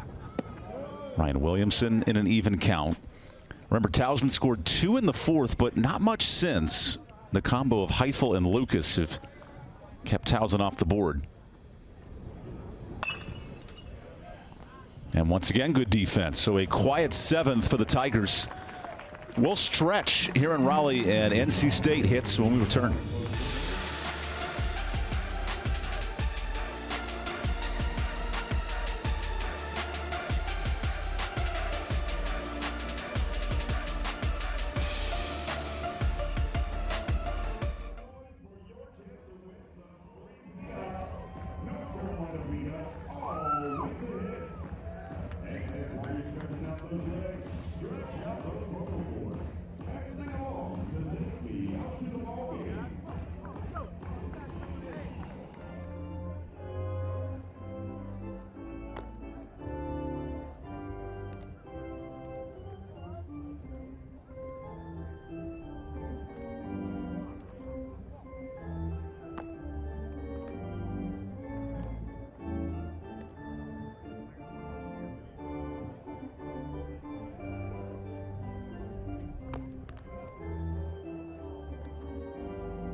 good innings for weekend starter Justin Reebok. He started the first 2 weeks of the year, comes out of the bullpen for the first time, and this is just what Towson's needed. 2 innings scoreless. Now he'll face the top of the NC State order. And I love what this Towson coaching staff, Matt Tyner and crew, have done. Good competitive game. They're looking to win this game 1. Yeah, I mean, absolutely. It gives them a big time advantage, especially if it's so much easier going into the rest of the weekend knowing that you're up a game rather than having to come back and even a series. It really keeps the momentum going for the Towson Tigers if they're able to get a win right here. Let's do a 2-0 count on Souls, who's out in front of a changeup. Also with the 4-game weekend, it sort of slots out where you use 2 primary arms today and everyone else is available the rest of the weekend. Yeah, no, the pitching staff is definitely helping out, or, you know, the pitchers from the pitching staff that have thrown today on both sides of the ball, they're doing a really good job in helping out the entire pitching staff so far. You know, really the name of the game this weekend with an extra game being played tomorrow is going to be, you know, try and space out the arms as best as possible. I mean, it doesn't always work out that way, but so far they're doing a good job of trying to keep that as the plan. This is popped up to left, and a good out there. So Towson head coach Matt Tyner, 82 wins for the Tigers. He was a fantastic player at Miami. That's underrated, not just his career, but what he's been able to do here now is build a consistent CAA contender. Obviously a 1-6 start, not ideal, but showing some positive signs this weekend. Yeah, and it's early in the season, so 1-6 is it's really just a small, you know. It doesn't really mean a whole lot. Really what you want to focus on is where you're going to be at the end of the year. But like I said, it really helps to have your team tested against a team like NC State. And if you're able to win a game or even a series against a highly ranked team, then that's really going to help at the end of the season as well. Eli Serrano considering a bunt with a massive shift on. Given how hard it is to find production, you do wonder if that's a part of the equation.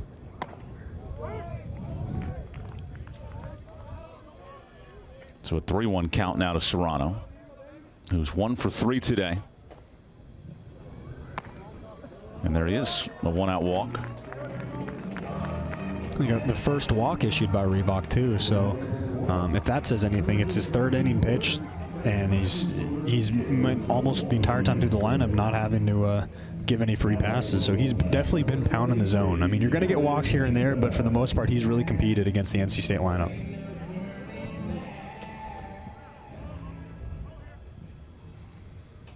So Garrett Pennington, who hit a ball all the way to the wall his last time.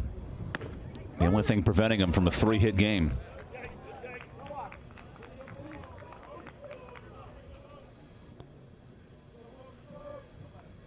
Great numbers at Wichita State. He's continued that here for the Wolfpack, now nearing a 400 average.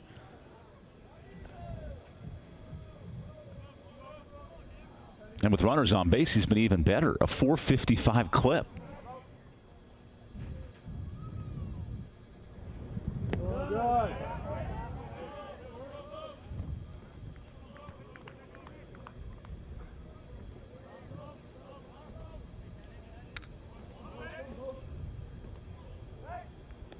Ooh, snap throw over to first.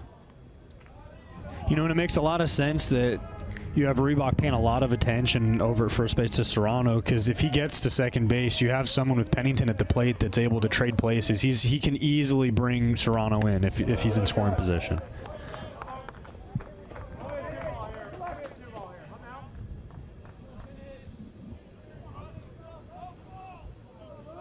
Pennington was the first batter that Reebok's faced, and he's been excellent since. But I mean, there definitely has been a change in mood almost. Maybe not mood necessarily, but kind of the feel with Reebok now that he actually has to pay attention to someone on first base. So he's not been able to totally dial into Pennington. Runner moving and another walk issued. So back-to-back free passes.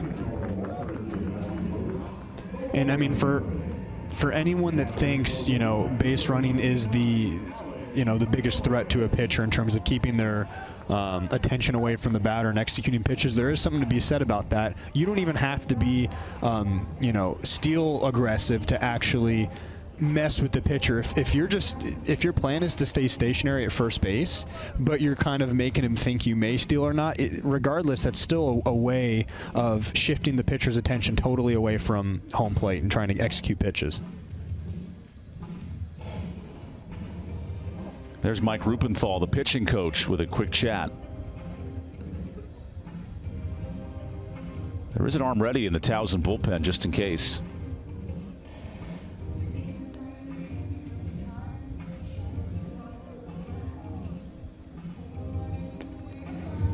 So that's Bobby Spencer warming up.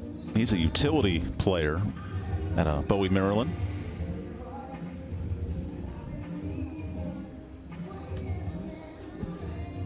Now let's see here what Coach Rupenthal wants to do with his pitcher. Okay, he's going to leave him in there. And, you know, he called the infield, you know, to the mound as well. So given the situation, you have less than 2 outs and you have runners on first and second, I don't see Budrovich laying down a bunt, but you never know. If you have a good enough batter that can actually do that type of skill set, it definitely changes the dynamics for NC State. Budrovich rips one and a base hit. Here comes Serrano. Good throw to the plate. He beats it. Great speed from the sophomore. And he knew he was going home right away. Once he saw that ball go right past the infield, that's something that him and Coach Hart connected right away. And they knew, hey, you better bust your butt to home plate. You have a chance right here, but you can't have any sort of hesitation because that right fielder made a great play. Yeah, good throw here from Jeremy Wagner.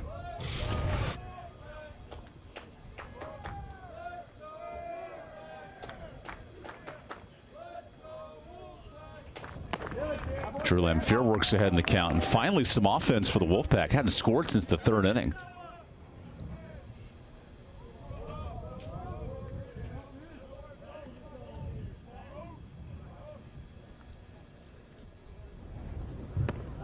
Good use of the changeup there.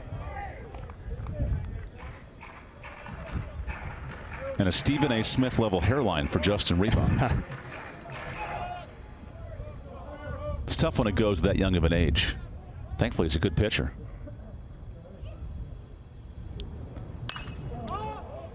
Lamphere pops one up. There's some room here for Wagner. Runners do not tag.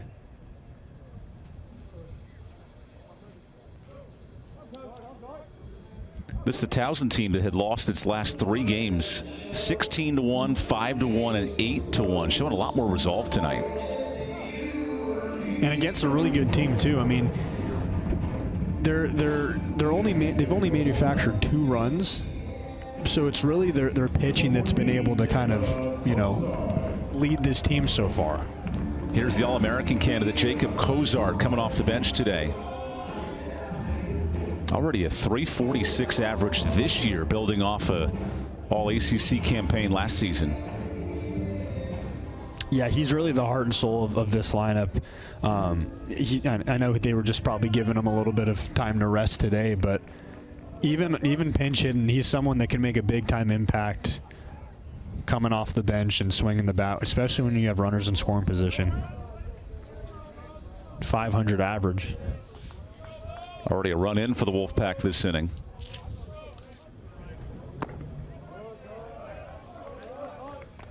And Elliott Avent flexing maybe his best bat off the bench today, replacing Chase Nixon.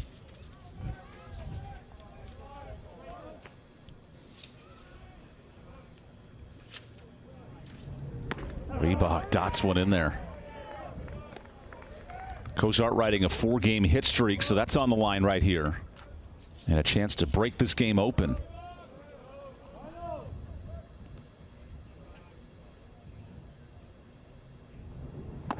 Good pitch.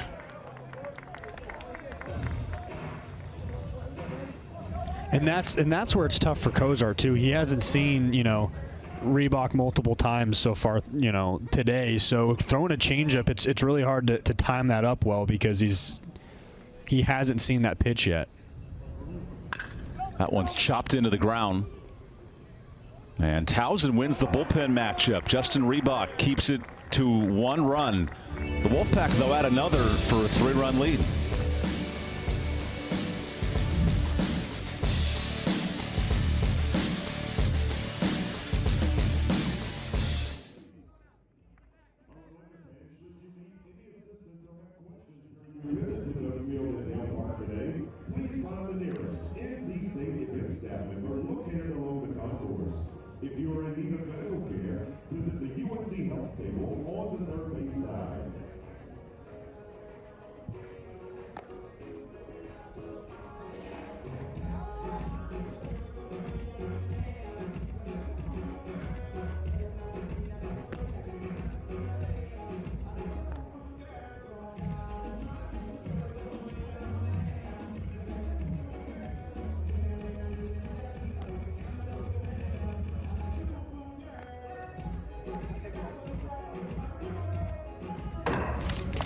This game, a quick start for NC State back in the third. Yeah, they've done a good job so far. I mean, they got the lead early and then they kind of quieted their bats, but was able to manufacture a late run to try and extend the lead. But everything has been very efficient with this game. And then TOWSON found the bats in the fourth inning. Credit to Heckelman and Frederick going back-to-back. Yeah, if you're NC State, it's been a very uncomfortable, uneasy feeling for the pitchers and the defense, just because TOWSON's been able to kind of just stay around and relevant in this game. So we have a 3-run game now in the 8th. And a blistering strike there against Cole Stefano.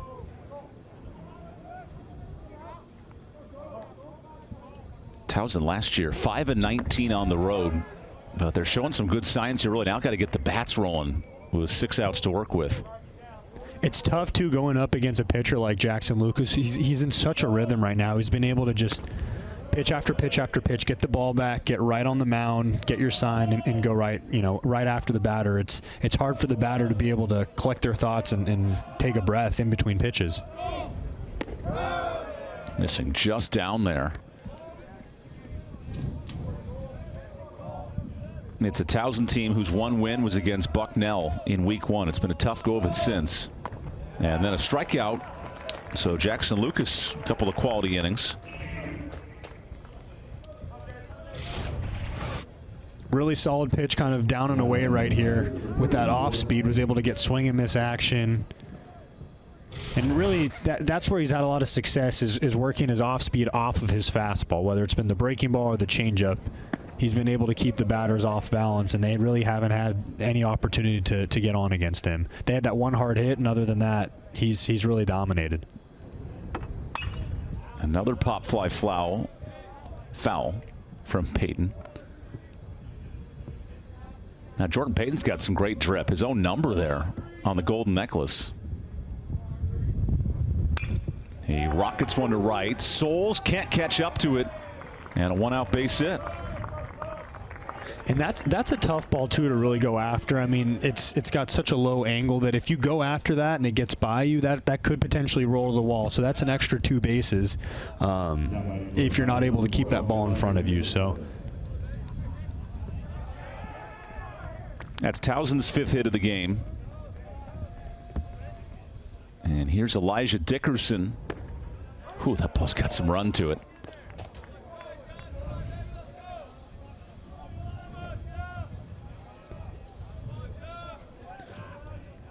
Dickerson, a spot starter last year, but he's shown some real good signs for this TOWSON team, especially on the defensive end out there in left.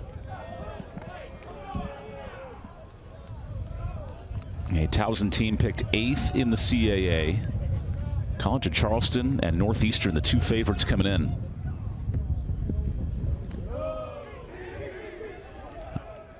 That ball does not lead to a runner advancing. He'll hold there. TOWSON will gear up for CAA play March 22nd against Monmouth, and then host the league favorites at the start of April.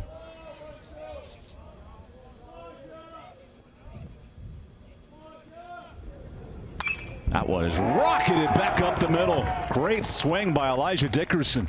Very Shane Victorino-esque on that approach. yeah, that's actually a really good comparison. The Flying Hawaiian. What a spark here for TOWSON, though, in the 8th. Yeah, and, I talked earlier, a couple innings ago, how, Jackson Lucas has really good stuff, but at the end of the day, there's a level of inexperience that freshmen have compared to, tenured guys. So late in the game, you're kind of in a situation right here where it's a close ball game and there's runners on.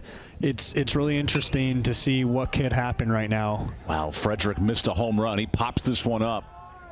And the infield fly there for the 2nd out. And that was a really good piece of pitching, and not just that pitch execution, but his response after giving up a hard hit ball up the middle. He was able to flip a breaker over and get the batter to kind of get out in front of the ball and kind of get under it. Because Frederick, he's got the home run pop. 4 homers this year. That easily could have been a 5th if he levels it out. Now it's Brian Heckelman. Heckelman's had really good at-bats. A double down the line and a single that banged into the corner down there. searching for his first 3-hit game of the year.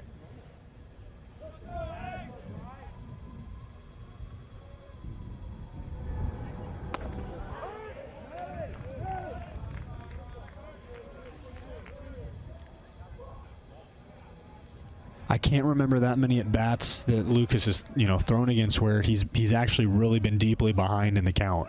I feel like every time he starts with a ball, he comes back with a strike. He falls behind this time. Jackson Lucas, part of a top 12 freshman class in the country. So you go from super senior in Heifel to the youngest arm, Lucas, the Garner native, who gives up another base hit. It's a 3-hit day for Brian Heckelman. And here's TOWSON moving third and safe. All of a sudden, first and third in a 2-run game. TOWSON's done a really, really good job of just peppering that left field line. Everything that they've done in terms of manufacturing RBIs has been because they've put the ball really down the line in left field with runners in scoring position. So their ability to see that ball middle in, they kind of turn on it with fast hands because that ball's coming at them pretty quick. Good job. Great base running. Yeah. So Brian Heckelman with his third 3-hit game of the year. And now the pitching coach, Clint Chrysler, comes out. And give a ton of credit to TOWSON today. The bats were quiet early, but they've found ways to now match NC State in hits. Yeah, I would say they were quiet in terms of they weren't able to score a whole lot, and it's been few and far between. But they've been aggressive at the plate. So you've seen a couple guys, especially against Heifel, these 10-pitch at bats. Fouling pitches off until they find their pitch, or unless they get out, whatever the case is. So they've been able to really kind of stay in these at bats and in these innings. Couple arms in the state pen. Derek Smith, who threw an inning on Wednesday, and Jacob Duden out there. All of a sudden, some decisions here if you're Elliott Avent and that pitching staff. Jeremy Wagner, who's 0 for 3 today. And all of a sudden, a little more juice from that TOWSON dugout.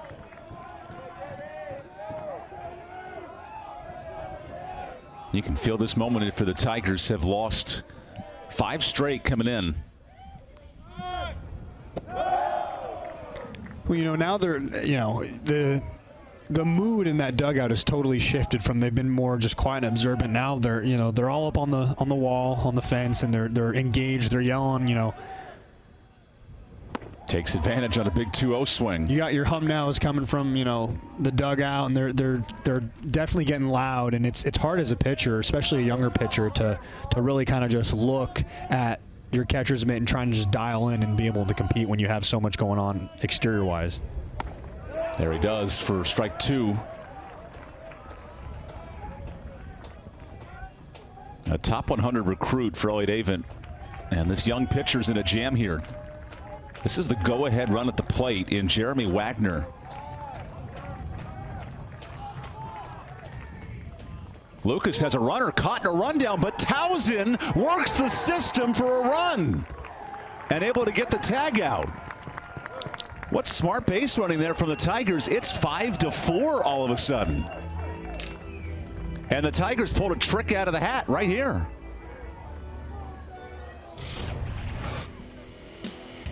We'll take the timeout, but the TOWSON Tigers, wow, incredible base running to get back within 1.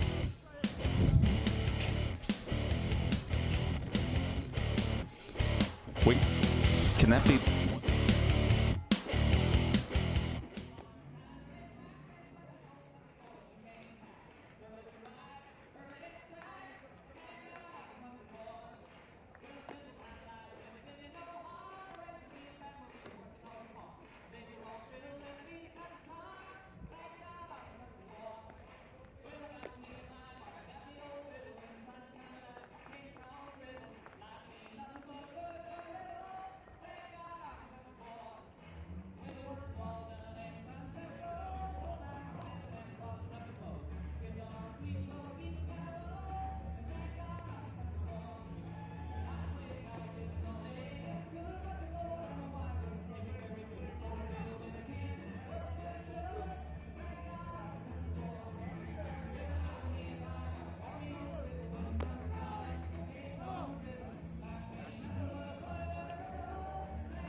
So here in this 8th inning,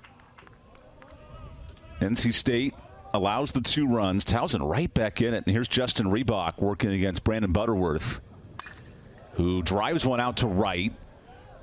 Wagner's right there for the first out.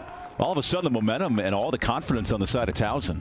Yeah, if you're NC State right now with the bat in your hands, you want to do anything you can to add some insurance runs, because really it's not even insurance runs. It's really just to secure a little bit more of a comfortable lead. It's for all intents and purposes, you know, next half inning, you're going to have Towson ready to swing the bats against, you know, whether it's going to be Lucas or someone coming out of the bullpen, a younger arm that probably hasn't seen those type of situations as much. Towson rolling with weekend starter Justin Reebok here out of the pen. He came in the 5th and has been really good since, as that split change stays down. 3 1/3, only 1 run allowed. And more importantly, he's located in the zone all day as Nixon loses his bat. Yeah, it's interesting. I feel like for the most part, all the pitchers on both teams today have been able to be around the zone. It's really, I think, where they've had their success is maximizing on the off speed. Heidfeld early on was able to compete with the fastball, but once pitchers started bringing that breaking ball, it's been hard for both offenses to do anything. This 1-2 is rocketed, but not deep enough. A couple of long fly ball outs today. I don't think the ball's going out with the wind like this. Yeah, it's tough. I mean, Nixon was able to get a really good bat on ball right there, but at the end of the day, it's not like there's any sort of push to carry those balls right now. So instead, Matt Hevner up, 9-hole hitter. I mean, the long ball's been essentially eliminated for all intents and purposes. It's not like either team has had one and it hasn't made the impact. There's only been 1 extra base hit today, and this little nubber is scooped up. So here's Towson down to their final 3 outs. The Tigers swinging for the tie when we come back.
Here is sophomore arm Derek Smith out of the NC State bullpen. He made his first long debut against Queens on Wednesday. 1 full inning. That was in mop-up duty. A 17-2 final.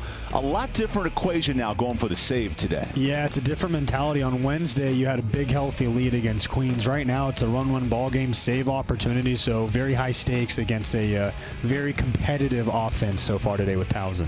Matt Tyner's club manufactured 2 runs last inning on some situational base running. And you wonder in a game like this is Derek Smith's first ever save opportunity in college, how both these teams handle a big moment. Yeah, honestly, I really think it's important right now to do what you can to stay out of stay in the windup. once you get runners on, I mean, that's essentially how they were able to manufacture two runs last inning. Was they were able to mess with pitching staff on base running and do double steals, and that's really where their advantage was in last inning and how they got those 2 runs. So do what you can to not let guys on. If you do let guys on, just focus on getting these outs and let your defense do their job too. You saw head coach Matt Tyner over there at first base. He'd love to have some company this inning in a 1-run game. With Sean Adler, I'm EvanBudrovich. This is the 3rd time in the last 4 meetings it's been a 1-run difference in this series. 10th all-time matchup. Jeremy Wagner leads things off. Derek Smith, who can pump it at 95 miles an hour. He pitched in mop-up duty Wednesday. And here he looks for his first career save. Shane Van Dam's had a save. Duden's had a save. And now a chopper in front of the plate. Smith all over it for the first out. You got to love a pitcher being able to field their position too, coming off the mound and not allowing the stakes to get overwhelming. You just ran the ball over, gave a nice underhand toss over to Pennington. And my apologies, he earned the save at Hawaii in that 10-8 win for the Wolfpack. That game was shortened because of a travel issue. Had to get out from Hawaii. You don't want to miss that flight. Yeah, you don't want to be. Well, actually, you might want to be stuck in Honolulu. That's true. Depends on your preference. So Tay Robinson works ahead in the count. This Towson team at 1-6. Their last win was day 2 of the regular season. It's been a singles fest. 1 extra base hit. And that was back in the 4th inning. Which means a walk here could be a game changer for Robinson. Yeah, absolutely. I mean, like I said, you just want to make sure you're minimizing any free passes. That's what could inevitably really hurt you in a 9th inning right here. Robinson swings, and that's foul. The Wolfpack have not played many close or tight games this year. Only 2 games with 2 or less runs. But I mean, regardless of your opponent, this is what you need from an experience perspective. You're going to have a bunch of these situations that arise in the next 35, 40 games. So, especially going into the postseason, you need to be able to be challenged in games past. Robinson chops one on the ground. Amac throws late. Another infield single. That's 2 of those for Robinson. Yeah, that's some really bad luck for the Wolfpack right there. They've had 2 of those down the third base line that have just not gone NC State's way. So watch this off the turf, too. It just dies on the turf like that. And Budrovich did a great job fielding that and throwing kind of at an angle on the run. It's just, it was not something that was hard hit enough to actually get a good fielded play and make an out. Here's a pitch hitter, Sean Britt, out of Rockville Center, New York. And Britt's ahead in the count. Remember Barnett, the DH, he was 0 for 3 with a hat trick of strikeouts. And let's see what rabbit out of the hat that the pitch hitter Sean Britt has in store.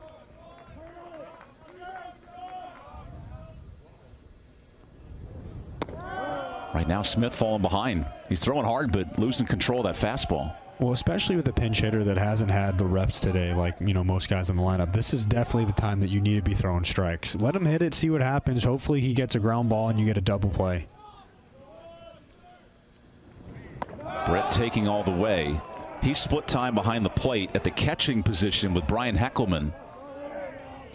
Brett comes in with a 400 average, just 2 for 5, but had an explosive game against Bucknell in the lone Towson win this year.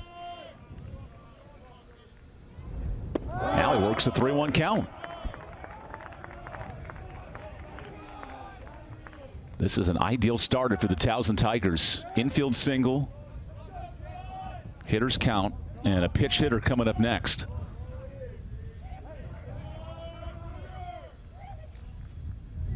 That time Smith earns a strike.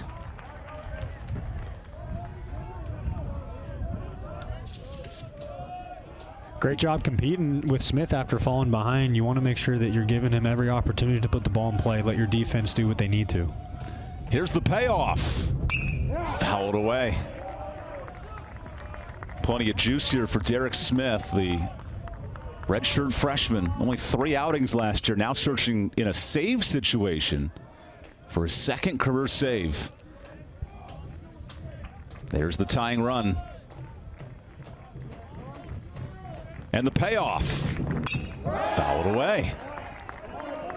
And this is what you hate as a pitcher. You know, you work all the way back from being way behind in the count, and now you're giving good pitches, and they're just fighting it off. You work so hard to kind of build that back, and then they kind of come back with, fight on their end.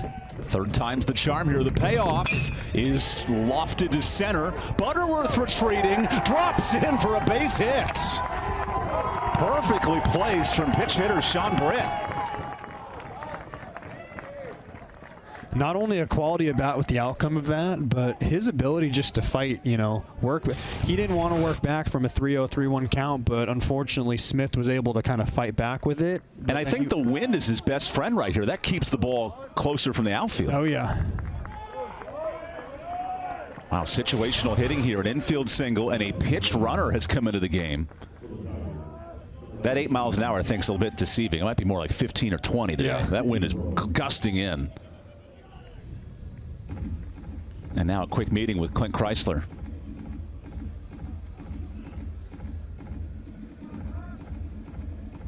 TOWSON does have a left-handed hitter coming into pitch hit. Or pardon me, the right-hander, Josh Genovi. And here is the pitching change. Okay, NC State going deep into its pen. Jacob Duden will look to close this game out. We'll get you all set for the pitching change when we come back here in Raleigh.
So it's Jacob Duden's turn, the true freshman of Huntersville. This is a top 12 freshman class in the country. A couple of young arms stepping up. This is Duden's 5th appearance, and now he comes in for the save. Yeah, and I do remember the first weekend against VCU. He came in a very clutch situation, so it's not like this is new to him. He's been here before. He knows what it's like to compete when the stakes are really high. So I definitely feel like the coaching staff's confident that he can close this game out and get the win for the Wolfpack.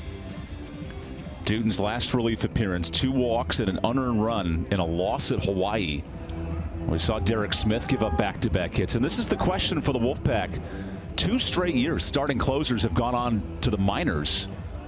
So a lot of opportunities now for new arms, and it's Jacob Duden's turn against Josh Genovi, the sophomore pitch hitter.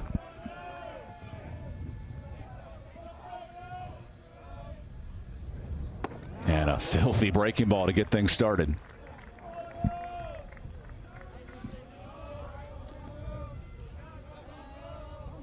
Genovi hit 159 last year. He comes in for a critical at bat and drills one to third. Makarevich goes to second, and that throw gets away.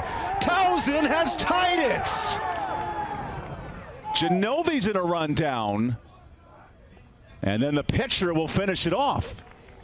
But all of a sudden, TOWSON has tied this game. Yeah, that was interesting. I thought there wasn't even a play to be had at first base, but I think they thought they could get him. How about the fight of the Tigers? Wow. hanging around here. We'll go to the bottom of the 9th in a brand new game.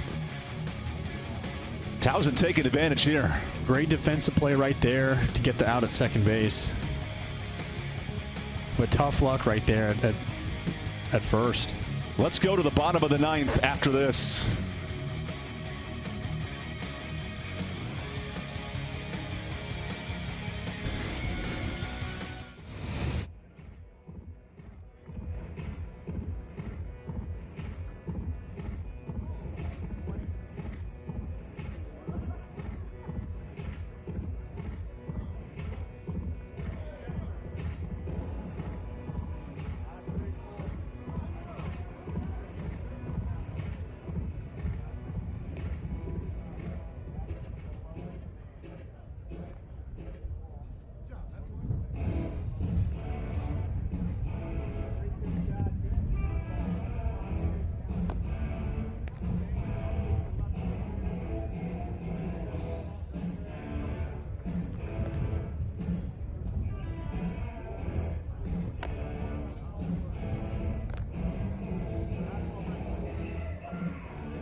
All of a sudden, the bottom of the 9th inning, TOWSON great resolve, and Bobby Spencer, who's pitching a lot of different bullpen roles, he'll come in and face the heart of this NC State lineup. Sean, this game's turned on its head quickly. Spencer, though, this year 4 1/3, 1 run allowed, and his job is to push this game to extras.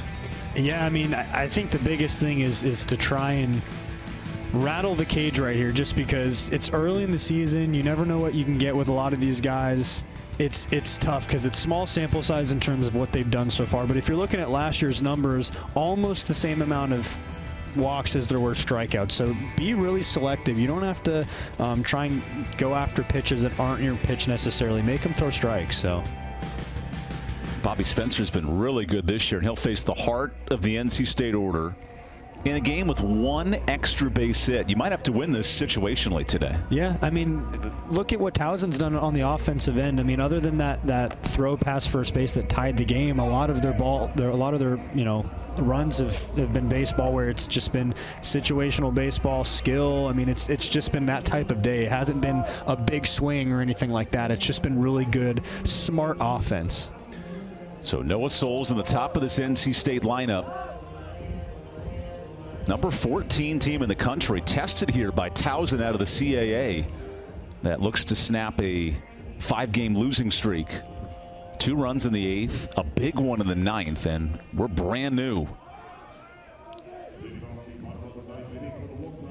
Bobby Spencer, the Hartford Community College transfer, 2nd year out of this TOWSON pen, and he'll face the top of the Wolfpack lineup.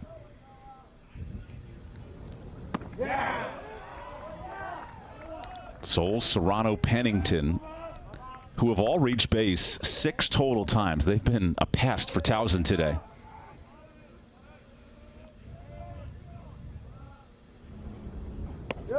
Yeah, this is not the part of the lineup that if you're TOWSON you want to, go against, especially bottom of the 9th right here. And with Pennington's ability to manufacture hits today, the last thing you want is for anybody on in front of him. Anyone on in front of him. Yeah, Pennington's 2 for 3. Nearly had a 3rd hit. And here's Bobby Spencer, his 3rd outing. He's been really good in his first 2 appearances. Just 1 run allowed. But falls behind to Souls. Noah Souls with 2 home runs this year. On offense at NC State, top 30 in the country in home runs per game, but nothing's leaving the yard today.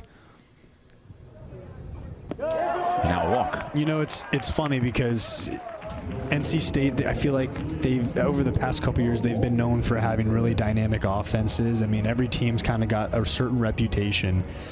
But that doesn't necessarily mean you're going to have that every single game. So, in my opinion, what it boils down to when you don't have what you're really known for is your ability to compete. If you're going to be smart in your pitch selection on what you're going to go after in terms of pitches thrown at you, if you're going to be smart on the base path, if you're well coached, which I think NC State, they definitely have that ability in terms of all those 3.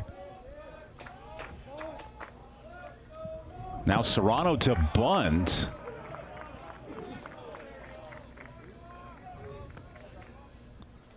We'll see how much small ball NC State wants to execute here. It's been a hard day of offense.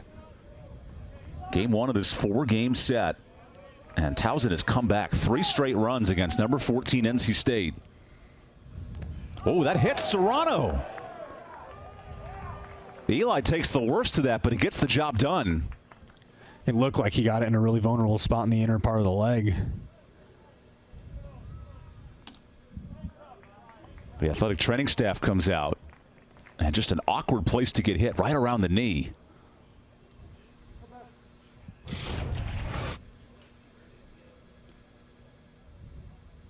Ooh, yeah, right on the kneecap.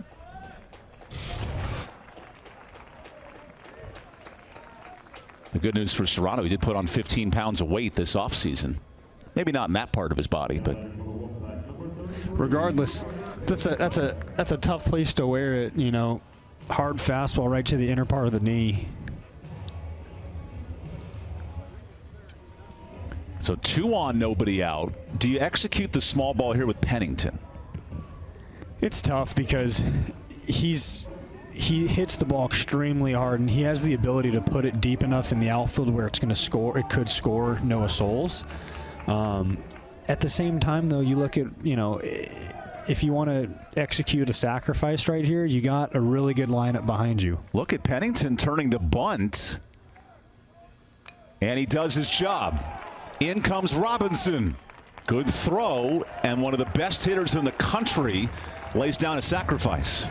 And that's selfless baseball right there, too. You know what you can do with the bat in your hands from a swinging ability, but being able to lay down a really good bunt. Now you're in a position where your team or your offense has runners on second and third, 1 out, and you have Budrovich, who's had a hot bat the past couple weeks. Budrovich, we saw the coaching staff for TOWSON ask for a intentional walk, and this is a new factor, relaying the signs in with AirPods. Yeah. Now that's next level, getting the signs into Heckelman. That is pretty interesting. I have not seen that. Is he playing some Bluetooth music or getting the signs from the pitcher? Nonetheless, they've walked the bases loaded here. TOWSON has. Which makes sense. You don't want to face Budrovich with a free base. So that sets up Drew Lanphier with the game on the line. It's tough, though, because you look at this is just a testament to how deep and dynamic their offense is. You got Lanphier now, who you probably don't want to pitch to either. Bases loaded, game on the line. Good scoop by Heckelman. And after all the work in the 9th to tie it, NC State could win it right here. But really, with Bobby Spencer's inability to continually execute good pitches right now, because he just hit Serrano, you want to make sure that you're at least throwing strikes. Make it 1-1. The infield is all the way in for TOWSON. This is a do-or-die play. Lanphier's been held in check. 1 for 3 today. What does the talented freshman have in store here for NC State? Lanphier swings and misses. I think that one fooled him a little bit. It was almost a late swing. I think he wasn't thinking it was going to break as much as it did and kind of came back into the strike zone. Bobby Spencer fresh out of the TOWSON pen. A huge 1-2 pitch. Line to left. Lanphier delivers for the Wolfpack. A walk-off winner in game 1.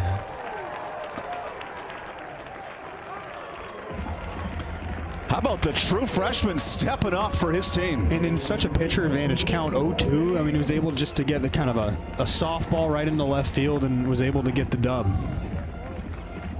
First career walk-off hit for Lanphier. And in a game where it was hard to hit it out of the park, it's a single that wins it. Utilizing what you have right now is just kind of these big holes. You don't have the Doak stream that's helping you out with the long ball. You're able to put the baseball in kind of these open spots and bring it running for a win. So number 14 NC State, they were tested to the final out. Elliott Avent, his 1,004th career win. It was a tight game all throughout, but the resolve of the Wolfpack to pull this out. Yeah, absolutely. Both teams were very, very mentally in this one and were able to fight. NC State came out as the victor today. So this is game one. We're in for a great series if it continues here for Sean Adler and our talented crew here in Raleigh. This was a back and forth battle. TOWSON 2 in the 8th, a couple more in the 9th, but it's NC State pulling this one out. Stick around for a doubleheader tomorrow that could decide the series. Thanks for joining us here in Raleigh. I'm EvanBudrovich. For Sean Adler and our crew, NC State wins it in walk-off fashion in game one.